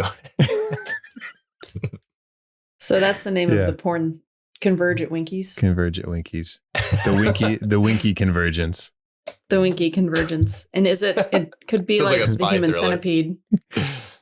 The human centipede. Because like, what is the Winky? The Winky is everything. The Winky's the butt. The Winky's the penis. The Winky's the vagina. The Winky's the actress. The Winky's the diner. The diner. The Winky's the server. The Winky's the bum. It's that cyclical nature where we're all in the same journey. Some are going in, some are going out. No, it takes place in the Winky. In the Winky's diner. It takes place in the Winky's diner, and then a bunch of people. Winkies. It's like a human centipede, but it's all the wiener Winkies and the butthole Winkies. A bunch of people stacked on top of each other. Oh, I was thinking like we're all within the diner is the Winky, so we're we know that you and it can be all of those things. Yeah, I mean, you obviously would think a little bit more about it than I would. I know my way in and out of a Winky. Yeah. Well, I just mean that you pick up on a lot more things than me. So of course you're going to be more detailed about it, and you're going to be more. I know the difference between a penis and a butt.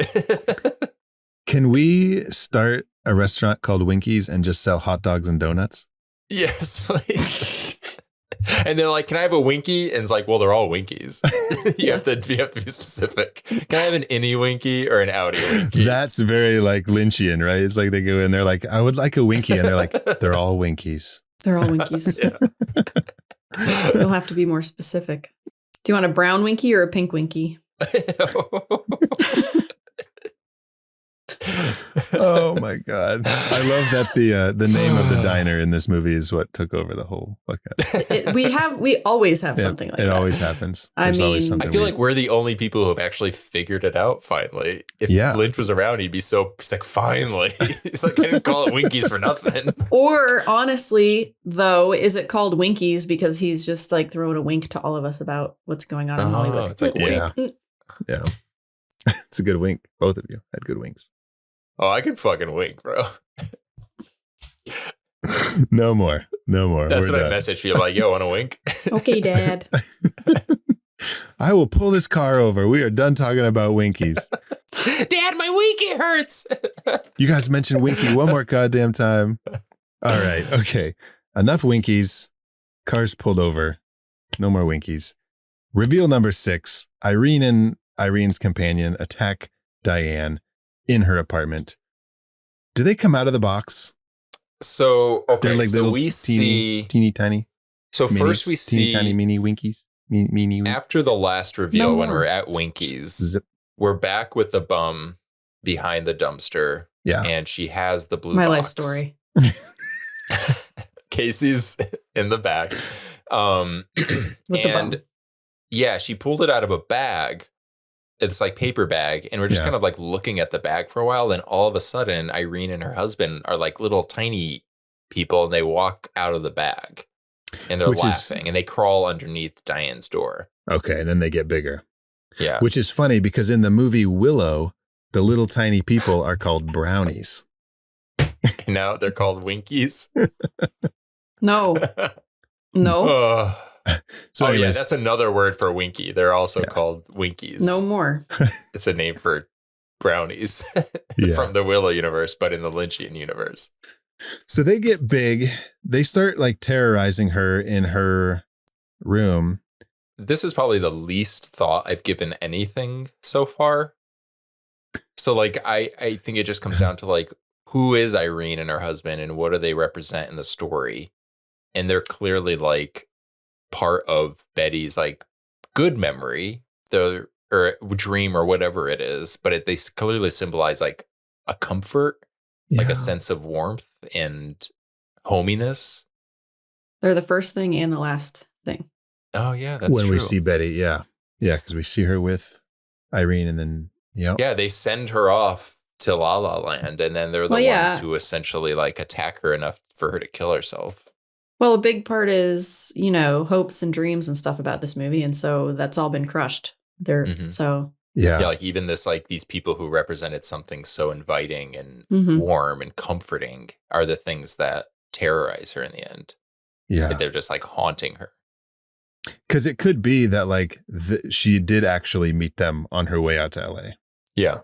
Yeah. And it was like the last semblance of like, or a false first introduction to what this world was, to be like, oh, it's just like home. It's just like the comforts of my living room. And like, it's like grandma or my mom. And it's like, nope. Place got big old teeth. Big old teeth. Gonna eat you up. Mm-hmm. Well, guys, I think we nailed it. Oh, wait, we do end. The movie does end. Is the woman with the blue hair in the club. In Club Silencio, and then just the last line of the movie is she says, so what's the thing with Silencio? Like silencing. What's that all about? Just take it. Just take it. Maybe that's just do what it's telling us to do. Yeah. Maybe that's actually really smart. I didn't, for some reason, I was like overthinking it. Like, yeah, like, shush. Like, we don't talk about it. Don't call me smart guy for nothing. It's a smart winky. He just called you either a butthole or a wiener. Oh, yeah. Okay, that's good. It's just sort of like see no evil, speak no evil. Mm-hmm. You want to be part of this club? Shut the fuck up. Maybe it's telling us to be quiet. He doesn't want us to talk about it. Too late. Quit talking about it. Well, it could just be like, that could just be like reinforcing that whole, she said Silencio, but it could be reinforcing the whole thing of being like, the thing's just going to keep going. It's all pre-recorded. Like it's... Mm-hmm. You come and go. You're just a bit player in this. Like the band plays on. You know what I mean? Oh, Zach, I love that. Hey, what a great way to wrap that conversation up. It's like such a neat bow on it. Damn. Like I said, they don't call me smart guy for nothing. Guys, can we stop talking about this movie now? Is that it? Yeah. We did. Are we done? I'm really proud of us. I have to say, I'm glad that our Mindfuck triple feature really actually was like, this was not. It wasn't just for show. It was not easy. No, it was a mind fuck. God. Zach helped us with. You introduced us with Shutter Island, which was a little easier to like ease our way into it. Yeah. Okay. Well, now it's time to choose our favorite reveal in Mulholland Drive. Okay. Speed round recap. 6 reveals. Number 1. The person in the back alley, aka Winky's bum hole. Number 2, Mr. Roque in the weird room, right, with the porn star. Yeah, checks out. Number 3, Joe shoots everybody. Number 4, Adam meets the cowboy. Number 5, Diane hires Joe to kill Camilla, and number 6, Irene and Irene's companion attack Diane. All right. We know Danny's favorite reveal. Yeah, I'll go first. Okay. Because my favorite reveal is Winky's bum because it's just so scary and iconic. No, I'm just kidding. I didn't have a favorite reveal for this movie because you gotta pick one. No, I can't because I can. I pick what I think you might consider picking. Yes. Sure, Danny. I could see you maybe picking the Joe shoots everyone scene. I mean, I guess. Oh, see, I was going to say Mr. Roque in the room. Oh. Hey, good choice. Why? Why do you think? Yeah. Yeah, Casey. No, why did Zach want to pick that for you, huh? No, I just don't have one because I didn't care about this movie. And so like when I was watching it, I didn't even, I don't always take notes. I did take notes on this movie, but I had no even idea what any of these monster reveals would be because. Yeah. What is it about this movie? Let's talk about it. What is it about this movie? Why do I just want to watch it again? I don't know. That's okay. You can watch it again and you can call somebody else and talk to them about it. And see what they have to say. I'm going to call you. I'm going to leave you a long voicemail. You're like, whose number is this? It's got a really great, because I don't have your phone number. Yeah. Despite like the meaning of it all or whatever, like it's got a great just vibe to it. Just like the feeling of the movie. Like, you know what I mean? No, I like the film noir thing. Yes. I like the cinematography. I like all of that stuff. It's just the story, like, it was just too much. It was just too much. Yeah. And I like weird shit. I like weird movies, but it was just too much. Sure. It is a lot. But it's also Naomi Watts not being nominated for this movie is fucking. She might be she's definitely one of my favorites. Might be my favorite actress. There's something about her. I love also that she does movies like this. Like her in the Funny Games remake. Yeah. Holy shit. That's oh yeah, is this our second Naomi Watts movie? Because we haven't done The Ring yet, and that's the only other horror that I can think of. Yeah, we'll do it. Yeah, she's good. She's real good. Danny, tell us about Winky's bum hole. I love a Winky. I love a bum. Put it together. Let's drink some rum. Nice. I don't have, usually I'll write like notes on like why I like something. I think I said enough and I've exhausted that, but yeah, my favorite scene is, or my favorite reveal is the bum scene. And I do feel bad. I don't like using that word bum, but that's what it's credited at. Of course, your favorite reveal is the bum scene. Mm-hmm. My bum is on the cheese. Bum is on the cheese. No, there's just something so horrifying about it. Like it just feels like a real nightmare. No, I'm going to pick that one too, simply because I saw this movie, which I don't remember any of it except this scene actually, like after high school. And so this time, and I had seen the scene like talked about and I knew it was going to happen, but I do remember the first time I saw this scene, that scared the shit out of me when she pops out from behind the wall. Like I had no idea it was going to happen when I saw it for the first time after high school. And so that stuck with me. This time I knew it was coming, and so it didn't really do much for me. But I remember being terrified of that when it happened. So that's going to be my favorite reveal as well. I do wish there was more of like, I don't know, maybe I don't wish, but currently I'm wishing that there was more of a connective thread. Yeah. To it a little all. More clear. Little more clear connective thread. Yeah. Like a satisfying. Yeah. I feel you. Yeah, because when I watch something like this, I want my jaw to drop at the realization of what's going on. Do you know what I mean? Like I want to be stunned. Whoa, it all comes together. Yeah. And when there's so much going on, you don't get that because you're just still like, okay, but what? Yeah. Yeah, 100%. And I want that too. And I do think sometimes maybe it's only because someone like Lynch has a reputation that you kind of like subconsciously go into it like, all right, I want to prepare myself for like how I'm going to interpret this. So maybe you can't help but over-interpret it or. Right.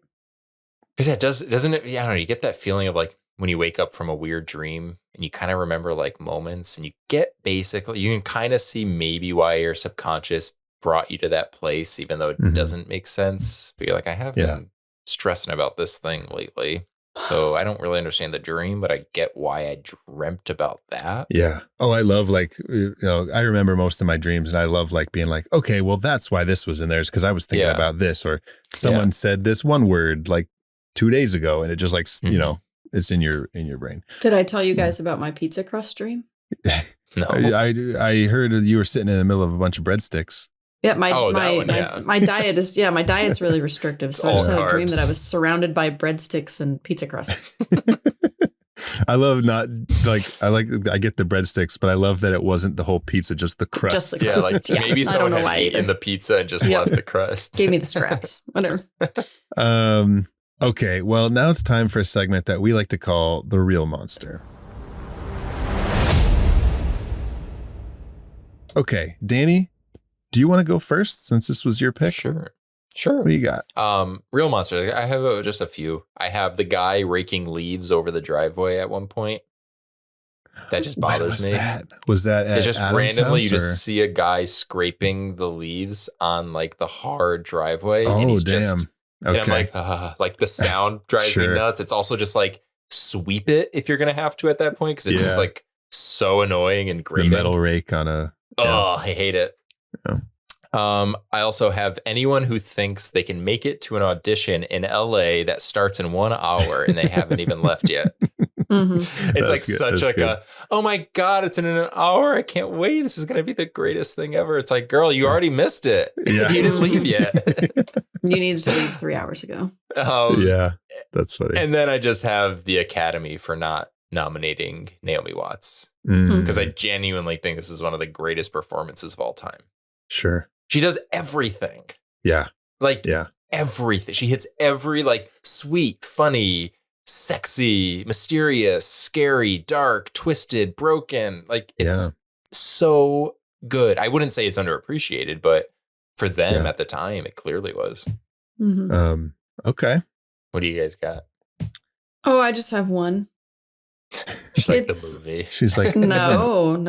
It is the fact that the end credits, the song Juicy by Notorious B.I.G. was not playing. That's all. I have the same note.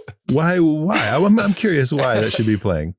Because the first lyrics are, "It was all a dream." Oh. That's all. Okay. Well, I have 2 real monsters for this. I have Adam for carrying around a golf club. Like, was that like a cool guy thing to do where he just like, I've got my golf club. I mean, like he beats the limo with it, but then he probably just is like such a pretentious artist guy, though. Pretentious artist guy. That's what I'm thinking. I was like, come on, holding a little thing over his shoulder. Like, yeah.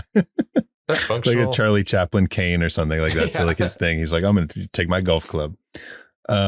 And he like took it into the meeting with him, like at the, like, what the fuck? So weird. Interesting. And then my second one is the weak ass coffee that Diane makes at the end of the movie. Yes, it looked like water. Dude, she put 2 scoops, like half-ass scoops in that thing. Girl, you need like 8 to 10 scoops.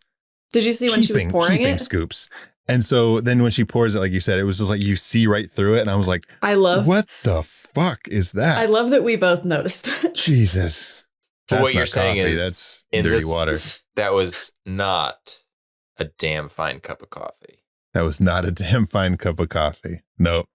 There's no cherry pie. There was no damn fine cup of coffee. Yeah, they say that in Twin Peaks. Yeah.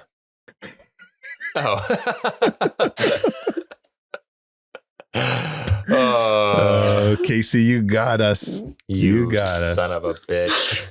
You little winky. All right. Now it's time for our last segment. Would you survive? Would you survive Hollywood? No. No. Danny's trying. Danny wants to I'm try. trying. Danny's. I was slowly dying. Inside. Absolutely not. I've twitched like 20 times. Not interested. No. I like to think we've made it this far in the insane reality in which we live. So I'm going to say yes, but with some caveats. You got this, Danny. Yeah, you're fine. If anyone doesn't know, Danny is an incredible screenwriter. Oh. Not an actor. Oh. I'm just incredible. I wouldn't go so far as to say screenwriter. No, so look for him on... Look for me. Danny went missing at the end of this recording. Please go look for him. Yeah, that's I don't part think of being in Hollywood. Look for him. Yeah, help him find himself. Tough thing to do, and like, yeah, it's fun and it's terrifying all at once. I mean, and not to downplay like being a screenwriter, but being a screenwriter would be hard enough, let alone being someone that was actually in the, because like people know who screenwriters are, right? Yeah. But people aren't, obsessed with them like people are 100%. Like actors and actresses and stuff. That's wild. Like the people that like, become stars are like, It's funny. It's insane. When I was younger, just like, aspiring to want to be a filmmaker, you have like you imagine yourself like in this scenario or whatever. And I used to always think like, it would be kind of cool to like be just quote unquote famous enough where you might have like a fan, someone who likes something you created, like recognize you enough to be like, hey, I like the thing you did. But I'm like, that's it. I wouldn't want to go any further than that. I would not want to be someone who everyone recognizes you. Because then it's just, it's too much. Yeah. Mm-hmm. And it's almost like when this movie was made, 1999, the original pilot, like the 90s were such, there's old Hollywood and stuff, but like, I don't think it's just because we grew up then. I think the 90s were actually like a time, like the movie star was like, yeah. A lot of surplus huge, in the 90s. Like it was. Well, because that's what we had. Now they have influencers and you know what I mean? And back in the 90s, it was the star. Yeah. Actors, actresses, musicians, like, you know, because we didn't have other things to occupy our time. Yeah. Basically. Yeah. You know what I mean? Like that was our entertainment period. And I know that like, you know, since the 30s and 40s, movie stars have been like huge, but and like maybe maybe I did just say like because we were alive then and that's when we were growing up. But I feel like that like the 90s was one of like the biggest eras for the movie star out of well, it's Hollywood think of history. it like the way like 80s was when they started introducing, you know, bringing home the movies. Going to the movies used to just be a theatrical experience. And then it was like household names and you're just kind of like inundated with all of this Hollywood culture, no matter where you are. And it kind of literally like seeps into your day-to-day life. Yeah. It's funny that like by the end of the 90s, we became so saturated in it that we start getting this kind of like self-aware behind the scenes movies. Like we have this, and then, I mean, you said this was 99. So this, and then in 2000, you have Scream 3. 99, you have Blair Witch Project, which is also kind of like we're taking you behind the scenes. 2001, we had Jay and Silent Bob Strike Back. Oh, yeah. Yeah. Which is all about making movies. There's just so much like 2026. We had Faces of Death. Oh no. It was trying to be meta. Yeah, I don't think I would make it in the big, not the Big Easy, the Big Apple. What's the City of Angels? Apple. Thank you. City of Angels. But even if you didn't make it, we can make a movie about you not becoming a making bum behind Winkies. So you then made it. Yeah. Yeah. Ooh. Making mind. Oh, guys, that's it. We're done talking about Mulholland Drive. I loved the movie, but thank God. My brain is hoiting. And that's it. That's our Mindfucks triple feature. That's our double David Lynch double inside the triple feature of Mindfuck movies. It's the turducken of triple feature. Turducken, yeah. And now it's time to announce our newest triple feature coming up next. It's Voodoo, baby. Oh yeah, Voodoo, baby. I just said it. It came happen. out. It came out. Voodoo, baby. It's Voodoo, baby. That's it. That's our triple feature. We're doing Voodoo movies. Excited. Oh. What's our first movie? I'm kicking us off with Skeleton Key. Okay. From Kate Hudson? Is that who's in it? It's from Kate Hudson. It's from her.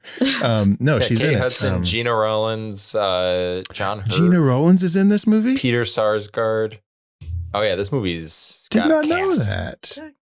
Oh yeah. I've seen the Skeleton Key when it first came out, but I don't remember, other than like the setting of like that house, I don't remember anything about it. So I'm excited to watch Skeleton Key. Casey, our first like Southern Gothic since Mickey Rourke, Angel Heart. Oh, Angel Heart. Oh, I love Angel Heart. It's so good. Did we cover that? Yeah, we did an episode on it a couple of years ago. And it was really good because that's a good fucking movie. Casey, what are we following Skeleton Key with? We are doing Child's Play, and let me tell you, God, I'm so glad I picked this movie because I am excited just to have a fucking like monster reveal. Yes. I am so excied to not have to fucking think about things. Yeah, I'm ready because even watch before, that was going to trip us up the most. No. You're right. I mean, it's because even before this triple feature, I don't remember exactly what we did, honestly, but I remember that we haven't Dicks had and Devils and Dicks. Devils and Dicks. Right. So even in that, we didn't have like traditional like monsters. Name of the Rose.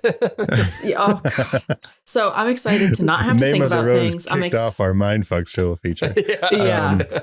I'm excited just to watch Chucky fucking viciously murder people. Oh, I can't wait. No, you're right. You're right. Maybe we need to start getting back into the basics and get some heavy hitters, some iconic monsters on our show. Which brings us to my choice, which is just chock full of classic horror movie monsters. Yes, very obvious, I would say. Not chock full of, well, tell us what it is, and then I will. It is Wes Craven's The Serpent and the Rainbow. There you go. It's the Wes Craven aspect. May not be a heavy hitter when it comes to iconic monsters, but director, iconic filmmaker. That's a good point. And Bill Pullman. You know, who doesn't love Bill Pullman? Game over, man. That's Bill Paxton. Damn it! I knew that as soon as I said it. I was like, wait. Yeah, that's cool. Well, I have to go watch Aliens now. So God, that Serpent and the Rainbow, dude. They have on the poster HBO. Terrified me as a child. I always thought it was a vampire movie growing up because I thought it was a guy like a vampire coming out of his coffin. I always thought it was a kid. Oh. I always thought it was like a little kid until like you see that it's Bill Pullman. Yeah, I've seen it, but I don't remember a lot of it. He's like, I feel like young and beautiful, and he's like, oh, stop. That's the tagline. Oh, stop. Yeah, so that's exciting. Voodoo movies, very cool. Looking forward to that. Thank you to anyone who followed us on Mindfucks. This was a trip. I'm so excited to have done it, and I'm excited to be done with it. It's really interesting because we actually got a lot of new listeners, so it'll be interesting to see if they stick around. How you're being introduced to us is through the most insane triple feature. Yeah. And so, okay, well, on that note, if you're a new listener and you're not following us on social media, make sure to follow us on Instagram, Facebook, TikTok. Follow the show, Apple Podcasts, Spotify. We're on YouTube. And where can our listeners find you guys on social media? I am on Instagram at Wolfmother Casey. Awesome. Danny?